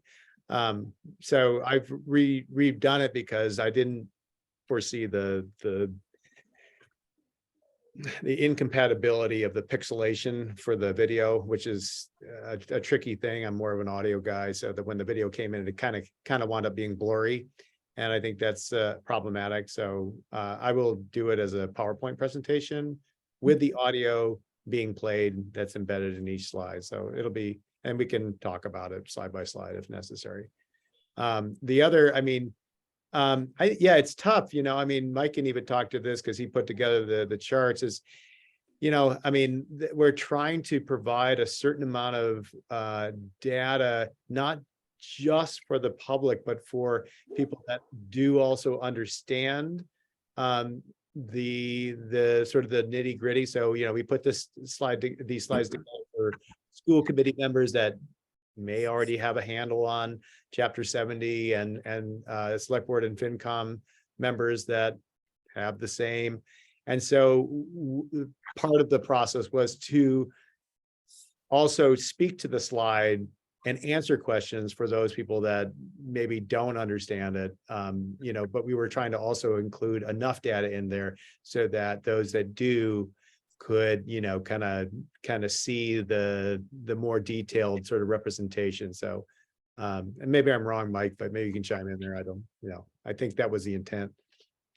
No, Yeah, I'll go to Bill. that's pretty much the intent. Okay. Yeah, I'll go to Bill, but I want to just note that I saw that Raina had joined us, so thank you, Raina. And Deb shared with us that you have scheduled on the agenda for February 15th, so thank you for that. That's great. Yeah, I mean, the plan, I thought we discussed in December, the plan was for an update at the first January meeting and then the presentation in the second January meeting, but I wasn't available for the first and Yeah. ended up not happening, and then that agenda got pushed, so it got pushed off till February, so. That's fine. All right, thank you. Was there another comment before we move on to the next item? Raina, what time did you come on? I just saw you now and you might have been there for a while. I'm having trouble seeing. Yeah, I tuned in a little bit when I was on the road, but I'd say probably 7:30. 30, okay, thanks. All right, so the next item is, I guess I can save a lot of time here in that if you had a chance to read the letter to the boards of selectmen, there was a part in there that addressed Warwick's withdrawal. And I brought it on 2 different occasions to the select board. One, to put it out there that, what's the impact? What does this mean for Warwick? What does it mean for the work in the 6-town regional? And people were there and people watch our meeting. And so there was discussion. And then I wanted on the agenda a second time. So there was an opportunity in between if people had different opinions or comments. And so they are 100% on board with the mission that the town had along with the others, which is to look at regionalization alternatives, including, the present districts we have. So they're very interested in the work that we're doing and want to continue in that. And if this moves to going to the towns, it would be going to Warwick as well. So we'll continue our work. So if you haven't had a chance to read that, well, this is a good time to pause. Feedback to the letter, because I wrote that, if you notice, I said on behalf, I'm writing it as chair on behalf of the planning board. So I want to make sure that if I didn't capture something correctly, or you thought it was misleading or misunderstanding, I want to be able to make any edits to that before it goes out in the next couple of days. Alan, I don't know what you're talking about. Alan, when I got your message, Oh, I sent that to the select boards because that's what you told me to do. I didn't realize you wanted. You said read it, edit it, and send it out. I did not know. You didn't say to the planning board. I'm like, so I'm sending it out to the recipients of the letter. So oh my word! I meant send it out to the planning board. So my apologies. I didn't get that directive. I was told to send it out, send the letter out. To me, send the letter out means send it to the plan. Yeah. To the select I board. thought it was Yeah, fine, Alan. What? It's fine. Did the Did everybody get it on the planning board? No. No. Well, I didn't send All it. right, I so just- that's my- I was confused when you brought it up because you told me to send it out and I sent it out to Yeah. the select boards. Okay, You didn't all tell me. right, to send it to the well, select board. So, yeah, see, I was following the pattern that I write something, I send it to you, I have you look at it, and then you send it out. So I thought that that's what we were doing, that you were gonna look at it. And apologies. then I mean, we sent it out I- to the planning no, board. I- No, I was, It's just a miscommunication. When you said send it out, I'm like, Yeah. okay, I'm supposed to send this out to the select board, so I sent it out. well, it reminds me of when I was a principal and we had a couple teachers that left their background on their bulletin boards up. And I had walked through the hall and saw it, and I said to the custodian, can you do me a favor and take those down? And then I heard all this pounding. I came out and they literally ripped the bulletin boards off the wall. Because the teacher lingo is you take off the, If the it's any poster consolation, paper and if the it's any stuff on there. consolation, I've heard back from one town administrator and said, hey, this is a great update. Thanks so much. We'll put it on our agenda. So. So, all right, well, it needed an apostrophe S on the board's proposal. So at any rate, can you send it out to everybody on the I board, can please? do that right now. That's fine. Yeah. My apologies. That's my fault, Greg, not yours. I should have. Well, I mean, I got your message and I just heard, I mean, that was the directive I got was, send it out. I'm like, oh, okay, I'll send it out. All right, so there are several It's good to the parts to select board, so that. it's I good think, enough. there are several parts to that. So it was meant to be informative, but also lay out what I was thinking of what we were doing. So let me just say this, that it basically was telling them that we want to have them involved in two critical points in this process. One of them, we already had a presentation to them. We're going to be going out to the communities. We're going to be getting information, putting more data together. That will give a chance for their constituents to give feedback to them on the, prior to any meeting with them. Then we would loop back and we'd have a conversation with them about, what we're finding and see if there's any more information that they have or suggestions. And then we would at the end of the process of collecting this data, we'd go back to them and say, these are our findings, and get some feedback in terms of what are your thoughts about moving forward? Here's what the assessments look like, here's what we found educationally, and get a read from them, because they're the ones along with their towns that formed us. And then if we're hearing, yeah, let's, we'd like to see what a regional agreement would look like, or, we get that impact, that information, then we go back and then we start the next phase, which would be to put together a regional agreement and see, have the town's input on that. Hey, Alan, I think, yeah, I may interrupt you. I put the letter, I believe, in the chat. So I think, hold on, or maybe it didn't go to everyone. Hold on. No, hold on. I got it. It accidentally went to you. Hold on. All right, just look at everyone. Just look in the chat in a second. It'll come up and you can grab it from there. So just give me 2 seconds. I got to put it back in there.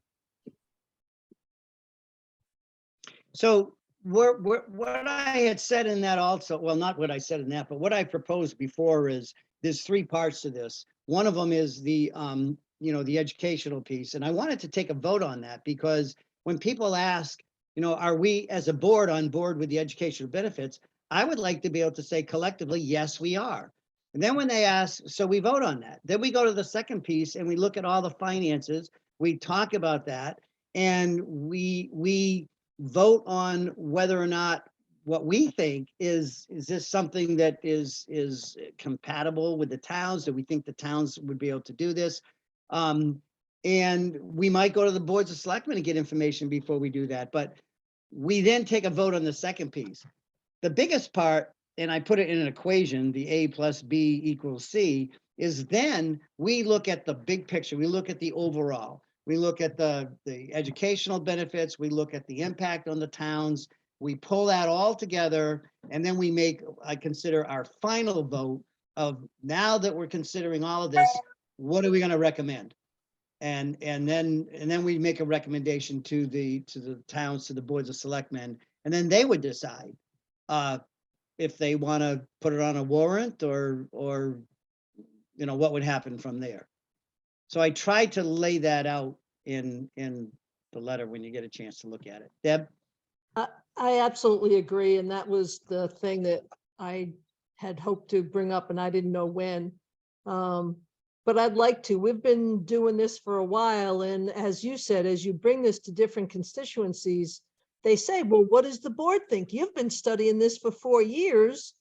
You must have an opinion. So I'd like to take care of the first one right now, and I'd like to make a motion that we vote on the educational benefits of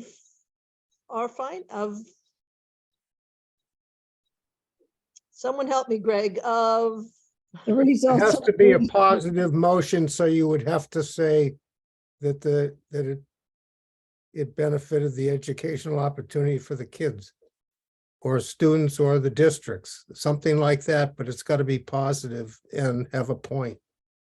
Right? I mean, you could just say that the positive educational impacts would be significant, and we all agree that. And that's not saying anything about the finances. That's just saying, that we agree that the increase in enrollment and faculty that would provide more programs and services and a better quality education. So I'm hearing that, Bill. I'm gonna take the two pieces together for a minute. I'm hearing it that it'd be something like the board agrees with the findings regarding the benefits to the education of students. So we're just saying, as a board, we agree with the findings that the consultants in our work has shown. Does that make it positive, Bill, or no? Yeah, I think if you want to have unanimity, you would have to say the potential. Put potential in there somewhere. You want to try it again, Deb or Bill? go for it, Bill, because I'm tongue-tied. No, I think Karen should do it. Karen is sharp.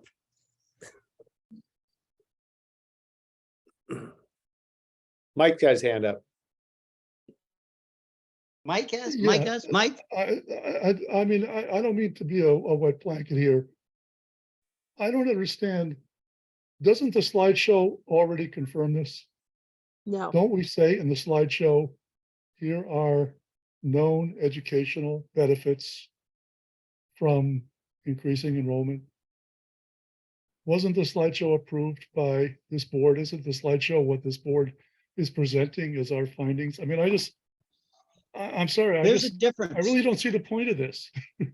If people say, there's if a people are difference, Mike. asking, which nobody's asked me, what does the board think about this? But maybe that's because I don't see the right people, but people around town. I mean, if people are asking, what does the board think? The answer is the board, what the board thinks. I think what the slideshow says represents what the board thinks. Now, the board may think more things than that, but nothing in the slideshow is not what the board thinks.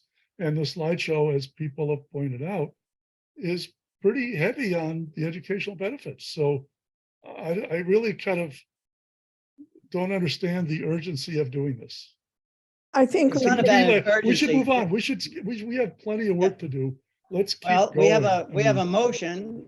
We have a motion. Well, We- not yet, And I 'cause don't we know don't if it have has a wording. second, but I there is second. a difference, Mike. There is a difference between here are our findings and we present the findings, and the board, here's our findings, and the planning board agrees with the findings that it has an educational benefit. To You me, can you're saying the present same something thing. with the If you're saying findings this and is not what we found, you're necessarily. saying this is what we agree. To me, it's the same Well, thing. we didn't I say don't this is understand. what we agree. Well, Lynn Yeah. seconded it. Yeah, I agree with Karen? Deb. I agree with Deb Bloomer. I think it is two different things, and I do think we need to make a statement. Karen? I'm not ready to decide that yet. I, and I think you want this to be unanimous when and if it happens.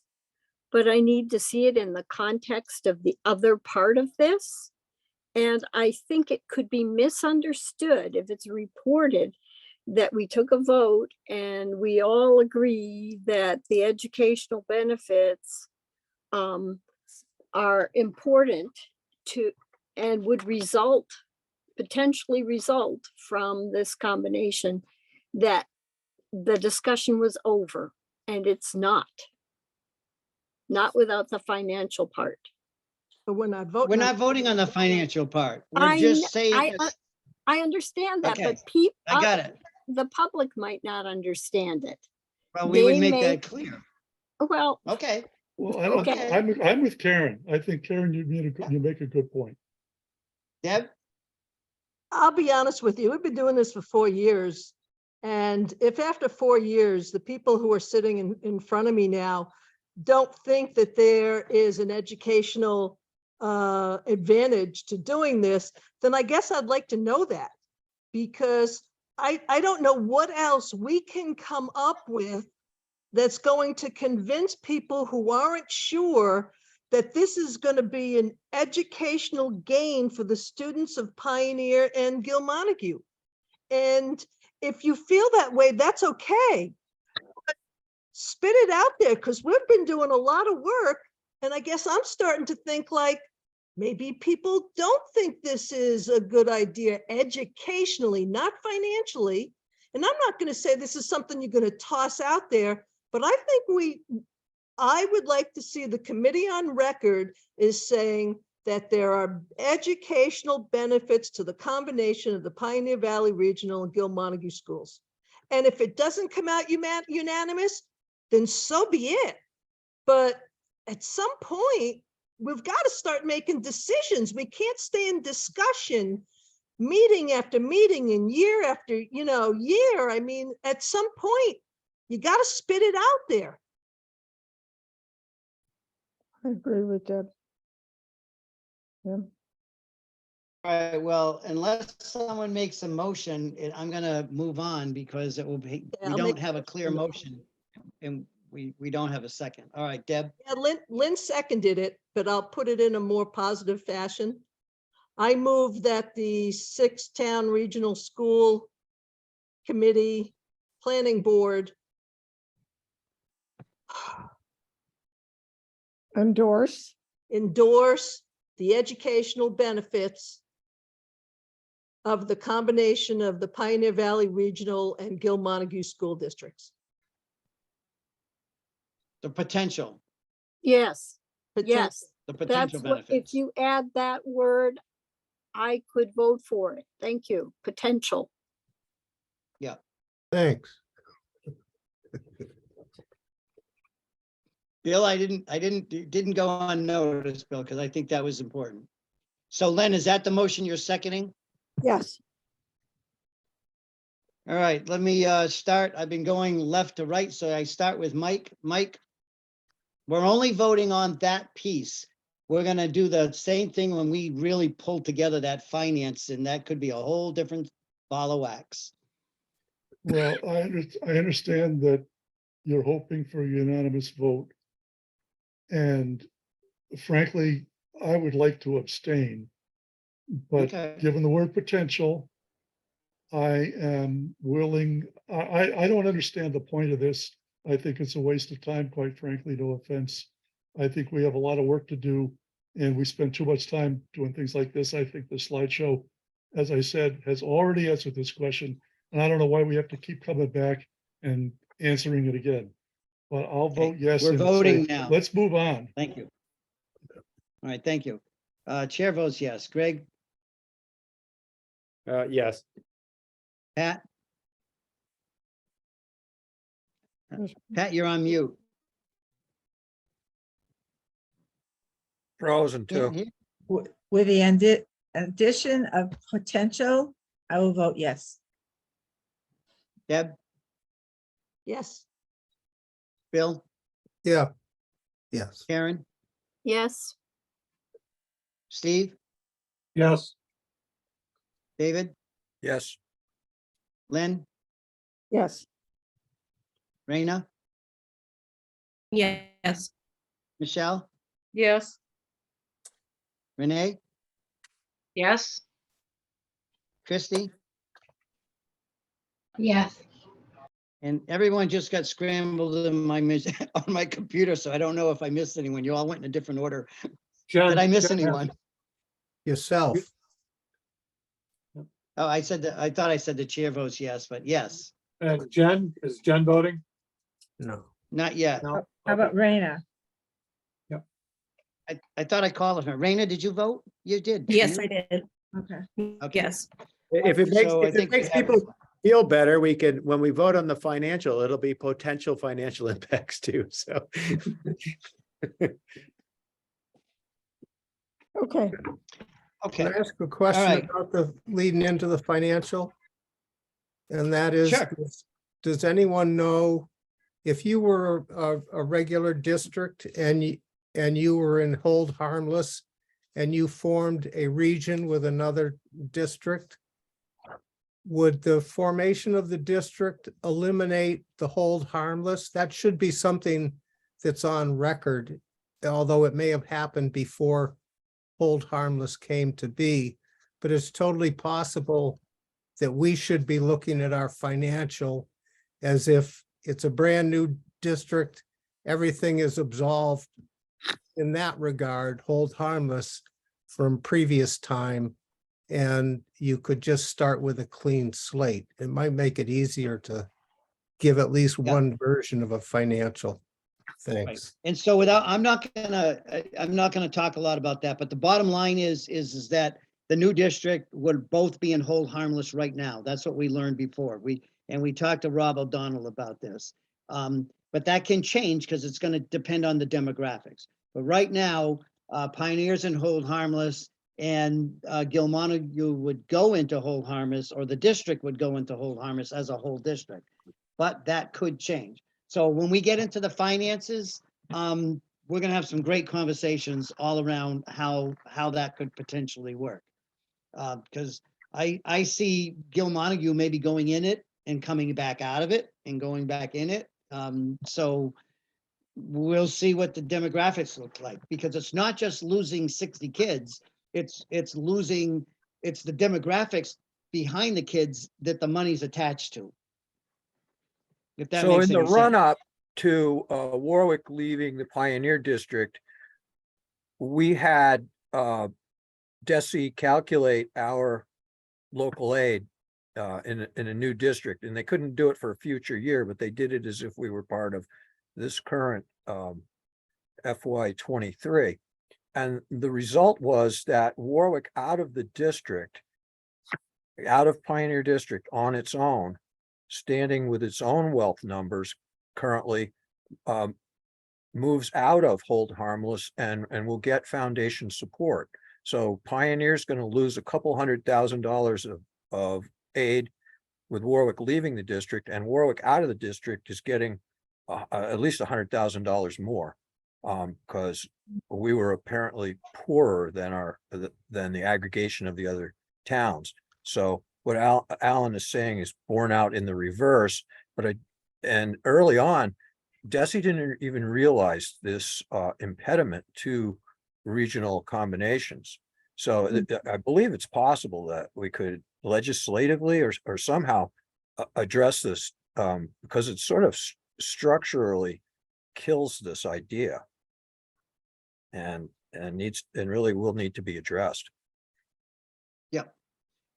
All right, Mike, you want to make the last comment on this? Because this is a financial part that you'll be leading as we go through this. So go ahead.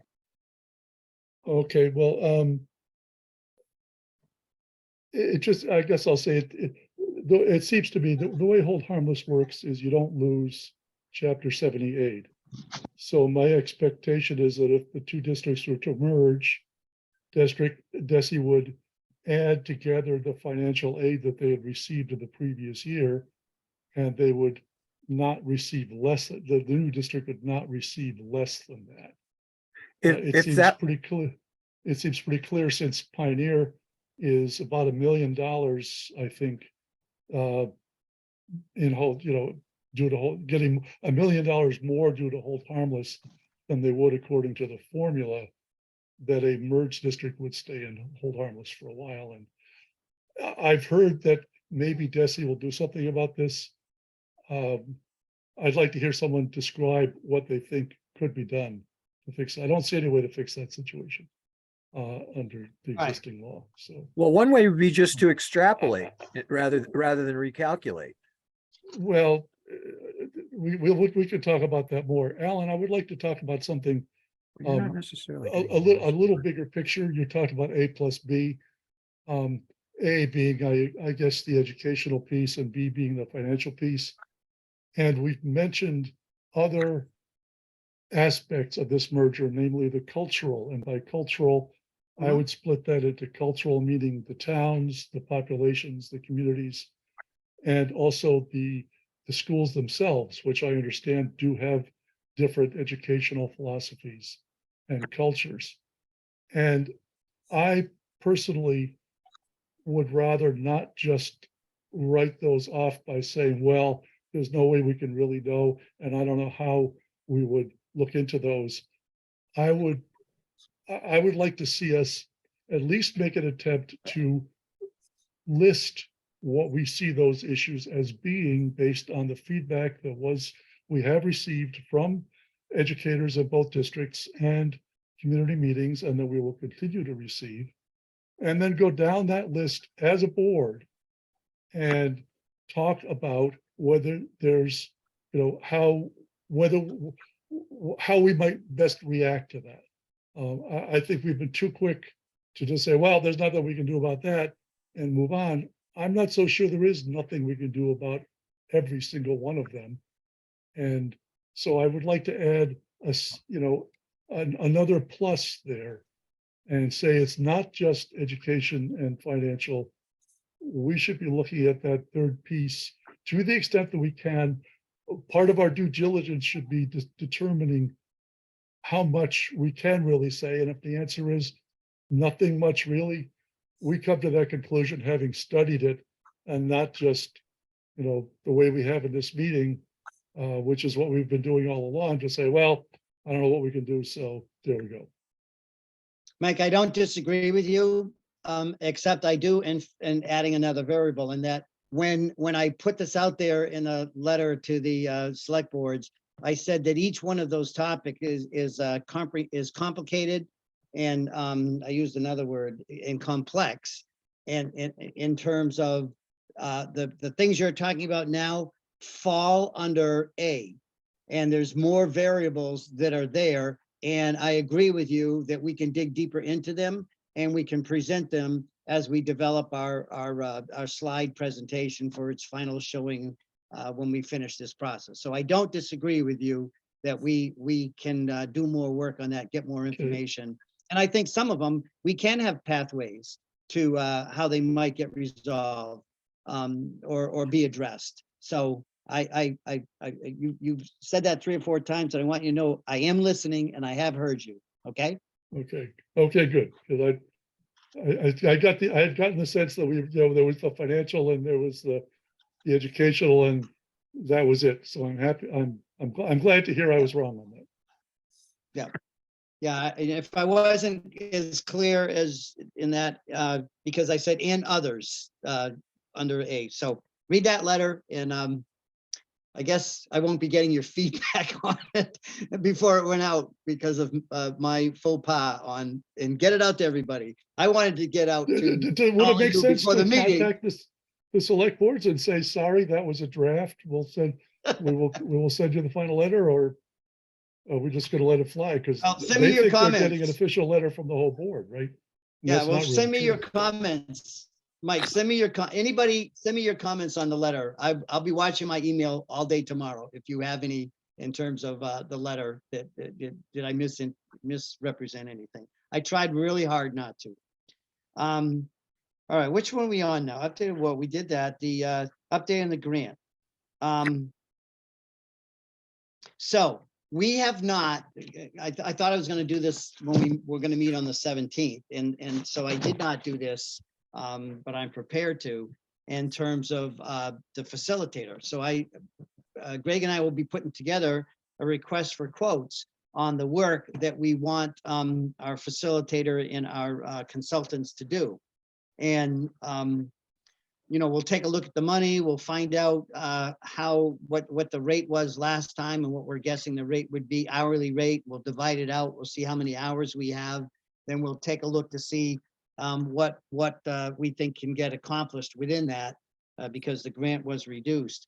But I think that a facilitator, we could have a co-facilitator, maybe put it out there so that there's someone on the board as well as the facilitator going to the public presentations or the private, you know, the PTOs and stuff. And the reason for that is this: someone that is going to be able to, from a professional standpoint, to capture the questions, to listen to the feedback, and we'll be able to use that information, not just in a report, but to develop a survey from information that we're getting. And the co-presenting could be anyone in this committee, along with the facilitator, so that someone's taking notes and there's a plan on how we're going to capture that and how we're going to answer that, so that can come back to the board after these presentations, and we can stay on top of it a little better, or maybe much better than we did before. So that would be something that I think we should include in our request for a facilitator, to have meetings with the students, to hear their what they think might be possible, what their concerns are, and so forth. I don't know if we should, we probably should loop back with the teachers, with, you know, the with parents, somehow get into the community, maybe the senior centers or wherever, where we can get information, get their email or get their mailing address, so that we could send out, in some cases, you know, a mail out the survey with a self-addressed stamped envelope so that they can complete it and send it back to us, or, you know, online through Monkey Survey. However, have a variety of ways that we can get these surveys back. Ideally, it would be great if there was 15 minutes in a schedule where the kids at the schools could, you know, complete the survey. Keep it simple, keep it a 10-minute, you know, job, and then passed out, filled out, collected. That would be real helpful. But will be how that would be constructed. So I can see that as a major contribution that a really well-trained facilitator would be able to help us out in that information. So that's kind of the thinking for the facilitator's role. What do you think? What would you like to see the facilitator be involved with?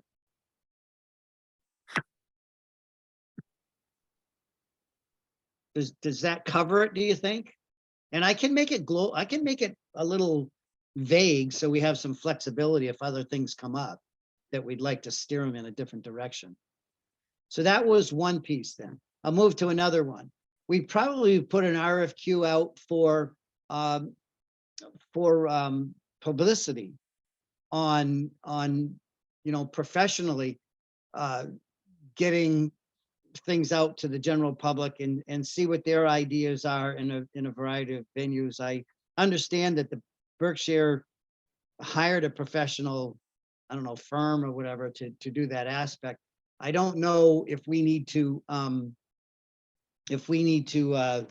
spend a lot of money on this, but one of the things I would like, and I mentioned this to Greg, and I'm not being critical of the great website that he has so far, but my thinking was, could someone in the publicity part take a look at our website and see if there's a way that we could change it, make it more inviting, or organize it in such a way that from their perspective, that becomes a publicity, in that it's very friendly and very easy to see things, big offer to do some things to it. But that might be a role that someone in the publicity side could do. Michelle? I was at the MMA last weekend in Boston, and some students in the public policy class at UMass I had breakfast with, and they're looking for internships. And I have the name of one gentleman. Actually, I told him to give me a call. He called me this week. We're playing phone tag because we were thinking in Leiden that maybe we would use an intern for communications. But this might be something that we want to reach out to them for. Well, I'd love to be involved in a conference call when you talk to them and hear what Okay. their expertise is and what their thoughts would be. I have the Um, name of the professor also, who runs Interesting. the course. So I don't know. I just thought I'd put it Okay. out there. Yeah, one thing to keep in mind too was, the Berkshire districts, I put it in the chat, that they actually had dedicated financial resources that were put in by the member towns of so they literally had, the towns putting in dedicated funds into the planning board so that they could hire a project manager that does basically my work. And so Mhm. he's getting paid, I'm not. I'm a little, Right. I'm a little, a little bitter, just a little about that, but that's okay. And so, I don't have the kind of resources to find vendors for a website, nor did we have the funds really to, and I took the advice of the districts, was that to set it up as a Google site.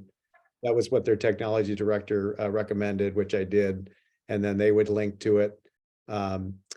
So, that just gives you a little bit of background. I agree, though, it's not a great site. Google sites are free, and therefore you get what you pay for.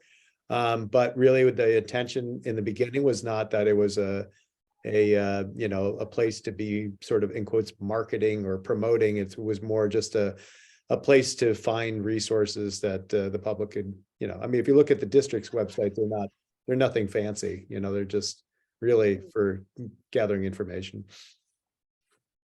So we Would it could make put that sense to in a use grant funds RFQ. What, I'm sorry, Mike, what? I think you might be answering my question.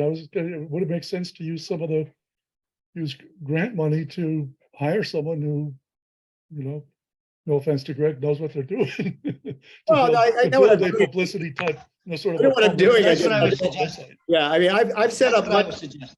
I've set up much more elaborate I know. websites, but no, but but it pays. You have to pay. Like I've done it through GoDaddy. I've gone through pay sites, but that was not our intention. We were trying to save money. We were trying to do things like that. But to your point, I would be happy to offload it to a professional PR if they want to set up a website. We can dedicate funds to that, and I don't have a problem with that at all. So I guess I was throwing it out there because I was thinking of, when talking to Greg, writing, and I talked to him about this before, I mentioned the idea of maybe, putting that in an RFQ to see if someone were to look at our website and came up with some brilliant suggestions on how we might present it. I probably shouldn't use the word marketing. What my goal would be to make it easier for people to understand our work and our findings, and it would be kind of a fun place to go, to work through. And so I don't know. If I'm not hearing any objection, that doesn't mean we have to fill it, but we can certainly put it out there I mean, and see what happens. my only concern is that because there's so much context and process that has to be accounted for publicly, you can't just turn a website over to a PR firm and they'll, it's going to be, they'll be constantly asking us for, well, oh, who's giving me the agendas? Who's giving me this? So it's not going to create that much less work for me if I'm doing that. It just means I'm going to have to be like taking what I'm creating, passing it to them, and then they're putting it on the website as opposed to me just doing it and saving that step. I'm fine with it. It's just that, remember that every time we do that, I have to be walking them through a learning curve about not necessarily how they set up their website, but where things need to go, how they need to Yeah, be. maybe it's a waste of time. Stuff. So, I'm Yeah, it just, might be a waste. of time. it's not Yeah. going to be something that just like it miraculously takes care of itself. Alan, Yes, Deb. is there a possibility that as we write this job description or whatever, and we vote that Greg become the person and he get paid? Is that a conflict of interest? Or, I mean, like you said, the learning curve is going to be difficult. Greg's going to be doing it anyway. I'm not sure Greg wants to do it, and it's okay if he said no, but why can't that be a possibility? It's one of the reasons why the Berkshire District did it. They had more financial resources, so they hired a project manager, which is, in retrospect, that would have been probably easier for all of us if we had done that and less work for me. Which is why I'm saying, if I had known there was no two districts doing this before, it was just us. They came in after us, and they had the funds to and the resources and the drive from the towns. I mean, we've been dealing with two districts that are kind of, one's on the fence and the other's like, yeah, okay, okay. So, it's not like their financial situation really drove those towns to go, yes, we need to do this and we need to do this now and we need to do it quickly because they were. So I'm just throwing that out, the context of what it is. Yeah. So Greg, I'm gonna move on, but Right. yeah, I think there'd be too much redundancy and we're very fortunate to have you. I would suggest that that you can contact the Ethics Commission and ask them the question, tell them, explain the situation and ask them the question and see what their opinion, they don't give advice, but they'll tell you what their thoughts are on that, and then you can make a decision. They may say flat out absolutely not. They may say, well, as long as X, Y, and Z, then maybe you could. So it's worth calling them and asking the question. They can be very helpful. Mike, and then let's move on to the next RFQ I want to bring up.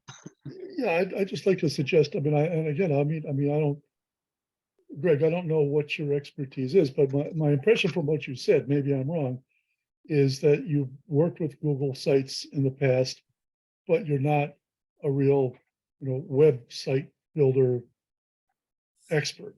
Is that true? Well, no, actually, what I was saying was I've created websites with professional website applications. Google Sites is free. It's very. I understand that. Well, I guess what I'm about to suggest, because I think all your points about we've already done this and trying to start something new would be a certain amount of work. It might be possible, and if this person doesn't exist, then fine, to find someone who is more familiar with using Google Sites specifically to look at our website and say, well, you could do things in this other way that might make things easier to find or easier to work with or whatever. And so, I mean, if it sounds like it's still going to be basically you doing the work, but it could be someone who's had more experience. I've built websites too, although I'm not that. The only time I've ever used Google is with our site. I know there's a lot I don't know, and I know with every system I have used, there's certain tricks. Some things are easy, and some systems are not in others. And so, just finding someone who says, "Well, hey, you want to be able to have something that looks like this. Well, here's a good way to do it. And it might not be intuitive, but Yeah, I This mean, is how you can get there. I'm open to it. I mean, I sort of. Spending some money to, if that person were to exist, to sit down with our site ano- for Yeah, there's whatever. another option too, which would be, I mean, the intent of the website was never to, in quotes, promote it. It was to just drive people to like, here's the link, go there, find the resources. I mean, to your point, it's organized in a particular way with the pull down menus. I mean, there's not that many more options that it gives, so it's not going to look very different. I agree though. I mean, a lot of the stuff that I have to do, it's partly just because I'm trying to do too much. It's typical of my life. And so when I actually, have to go through the process of putting together the agenda, making sure it gets published to the web, going back, putting it on the website, linking it to the published document, then republishing the website so that it gets recorded, all that stuff takes time. And it's time that I just try to streamline in the simplest way possible. But to your point, I mean, yes, there are ways to make it more elaborate, more flashy, maybe even look, better organized in terms of how you find material.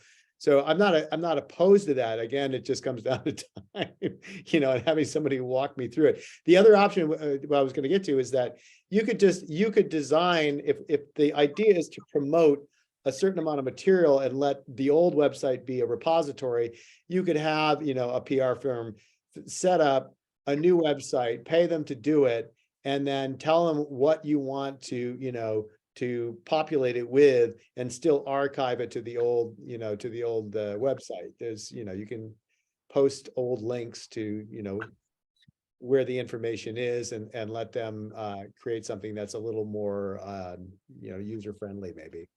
So that's another option. But I'm not opposed. Okay, Those are good suggestions. I'm gonna move on. I'm breaking my own rule. I don't want to go more than 10 more minutes. You guys have been here a long time. And so let me just, on the backside of this agenda, the planning board outreach, that was self-explanatory. The letter, the who we're reaching out to. If you have others, we can talk about that in our next meeting of who else we are missing to reach out to. And then Deb, I'm going to call you regarding, I got the names of the people, but I don't know who they are. So I'll follow up with you on these PTO presidents, or, so I'll follow that with you outside of this meeting and start reaching out. Now I need the same thing for Pioneer, and I thought maybe Renee can help me in terms of, we'd like to, go to Northfield and go to Berniston and meet with know who the PTO or PTA president is, and try to set up a meeting so we can go and show the presentation, and then, talk a little bit and get some feedback.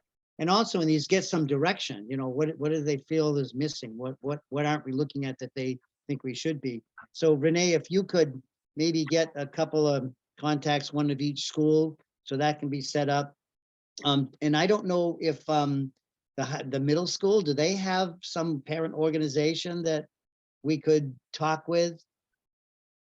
So Yeah, so you're wanting PTO from Northfield and Berniston, and then does Pioneer have any kind of parent organization?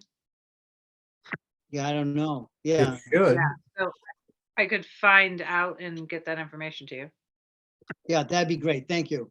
Thank you. And give me their titles with their names. So I Yeah. know who, are they the president, or they, Yeah. because someone had pointed out in a meeting that, maybe it'd be better to go through the PTOs. I'm sure the president talks to the principal, so that however they do their agendas and meetings, they'd be working together anyways. So I'll just leave it at that for now, for time's sake.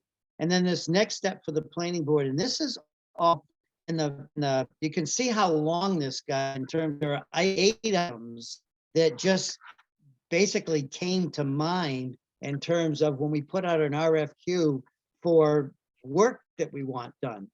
And Mike, I think I'm going to maybe, I don't know whether or not you want to pull together your subcommittee to the finance subcommittee to talk about am I capturing all the right things that you want to be included in RFQ, so I can get that out? You want to talk to me, or, personally and Greg, and we'll maybe make it vague enough to get it out there and start seeing who might have an interest. I also will say, full disclosure, I mentioned some of the topics that we were looking at, and Joanne Blyer had, she has a lot of expertise. And I kind of said, well, I wonder if you could do this, and if your school committee would agree to us, for us to, you know, hire you as a consultant to do some of this work, if it's not going to interfere. I see Bill moving around in his chair. So, you know, I said, and she said, you know, well, she's not opposed to it, but, you know, obviously she'll think about it. But I think when someone's sitting at that chair and they have all that information, it's a lot easier than having somebody else come in and she's got the spreadsheet. She calculates assessments. She's, you know, there's a lot of expertise right there. And I just feel that we might be able to just compensate her, and we get maybe I don't want to say a better product, but we might get a product that we feel pretty confident in. So I don't know. Bill, if you have a total negative opinion of that right away, then I'll drop the idea. But I did open up that dialogue to just say, would you have any interest? I know that Jordan at Pioneer, he's an amazing business administrator, and I think they will work together really well. We're in such a different place. Pioneer is so fortunate to have him, and Gil Montague is so fortunate to have Joanne. So I think those two working together would be incredible. Mhm. I don't have an opinion. Okay. That's safe. All right. So Mike, do you want to have a meeting, kind of a subcommittee meeting to talk about this so I can get something out the door pretty quick? Well, Alan, short answer, no, I don't. Okay. Because I think I've said it before, but I have limited time to devote to Okay. this at this point. And I kind of see myself as being on the way out. My term is up at the end of June. I'm hoping to last that long. But we'll see.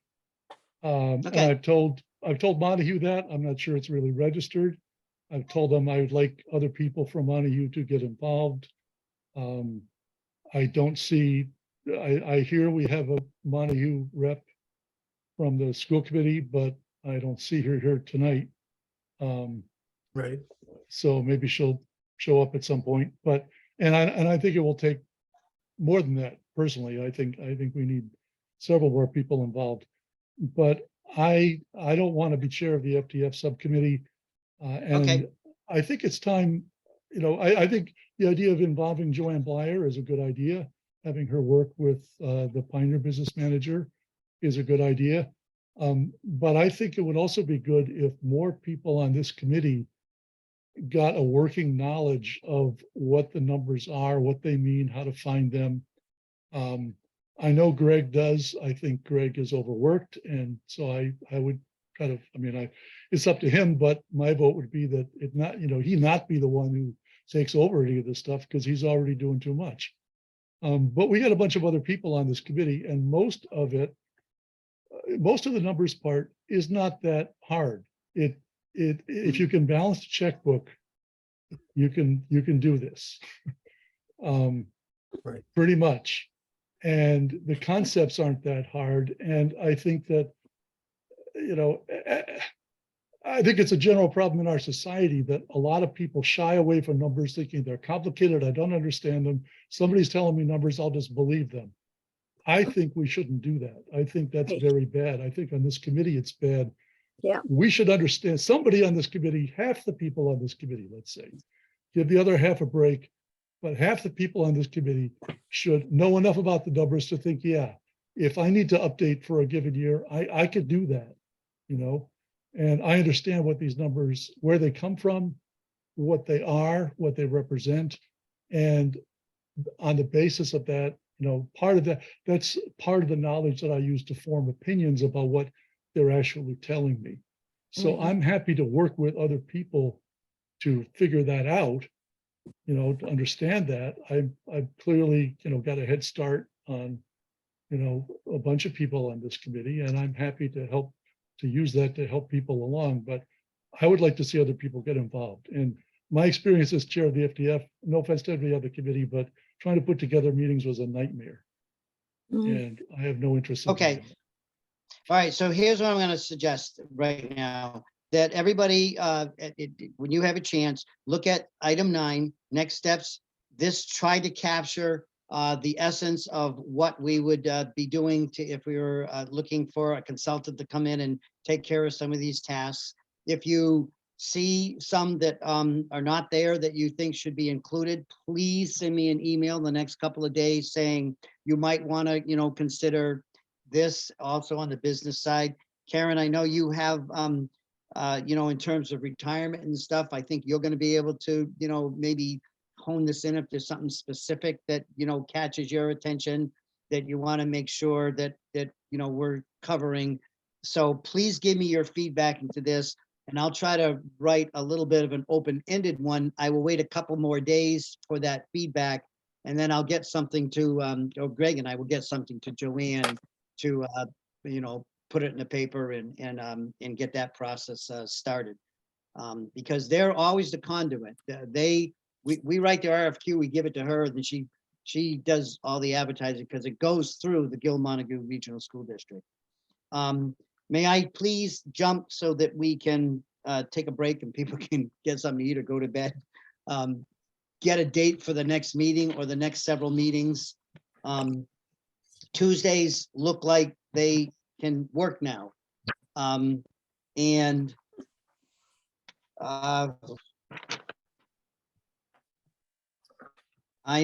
you said, see, the second, so that would be the 14th is out. The 5th is too soon. So the 20, can we make the 21st work? Tuesday, the 21st? No, Karen, no. Oh, it's my husband's birthday. Oh, well, that's a good reason. Well, you want to do it on, can people make a Wednesday? No. Okay, so give me a thumbs up or down for Tuesday, the 21st. I can do it. Okay, it looks like we'd have a quorum. All right. And then can we look at just, so not the next week, but the week after, can we look at Tuesday, the 7th? Can I get a thumbs up or down on that? Tuesday, the 7th, thumbs up or down? Oh, Greg, you're down. Greg, do you have a select board? Oh, Monday. No, that's not good. How about the 4th? Yeah. I Are you don't know. looking at meeting every 2 weeks? Well, I think that we're gonna have, yeah, I think that the first couple we're gonna need, and then we can start pushing them off, but I don't know. I mean, I don't know if I'll be around for either one of those. It's my vacation and I may be gone. the 7th and the 14th. I don't know when we're potentially leaving and when we're potentially getting back at this point. But All right, let me ask this then. Just so that we make sure we start hitting the ground running, could we do the 21st and the 20? Oh, you said the 4th, Bill. Ah, shoot. The 28th, they're not available. Is it possible to do that just- Wednesday on March 1st? A Sure. thumbs up or down on March 1st? I can do March 1st. Okay, when we have a quorum, then good. So we'll stop there then. March 1st, Six-Town Regional Planning Board. So that's a Wednesday. And we have February 21st. All right, I thank you so much for your time. I like a meeting an hour and a half. This has been a lot of dialogue, a lot of good conversation. This is a complex thing that we're doing, and I think from the presentations that we did with the towns, one of the things that they recognized was they thanked us for our work, but they recognized that we're really dealing with some a very comprehensive, convoluted, complex information and data and trying to sort our way through this. So thank you for hanging in there and being on this board. Motion to adjourn. Anyone have a motion they want to make? To adjourn. Second, Who made the motion? Greg. Greg and Karen seconded it. All those in favor, Mike, Aye. Alan votes aye, Greg, Aye.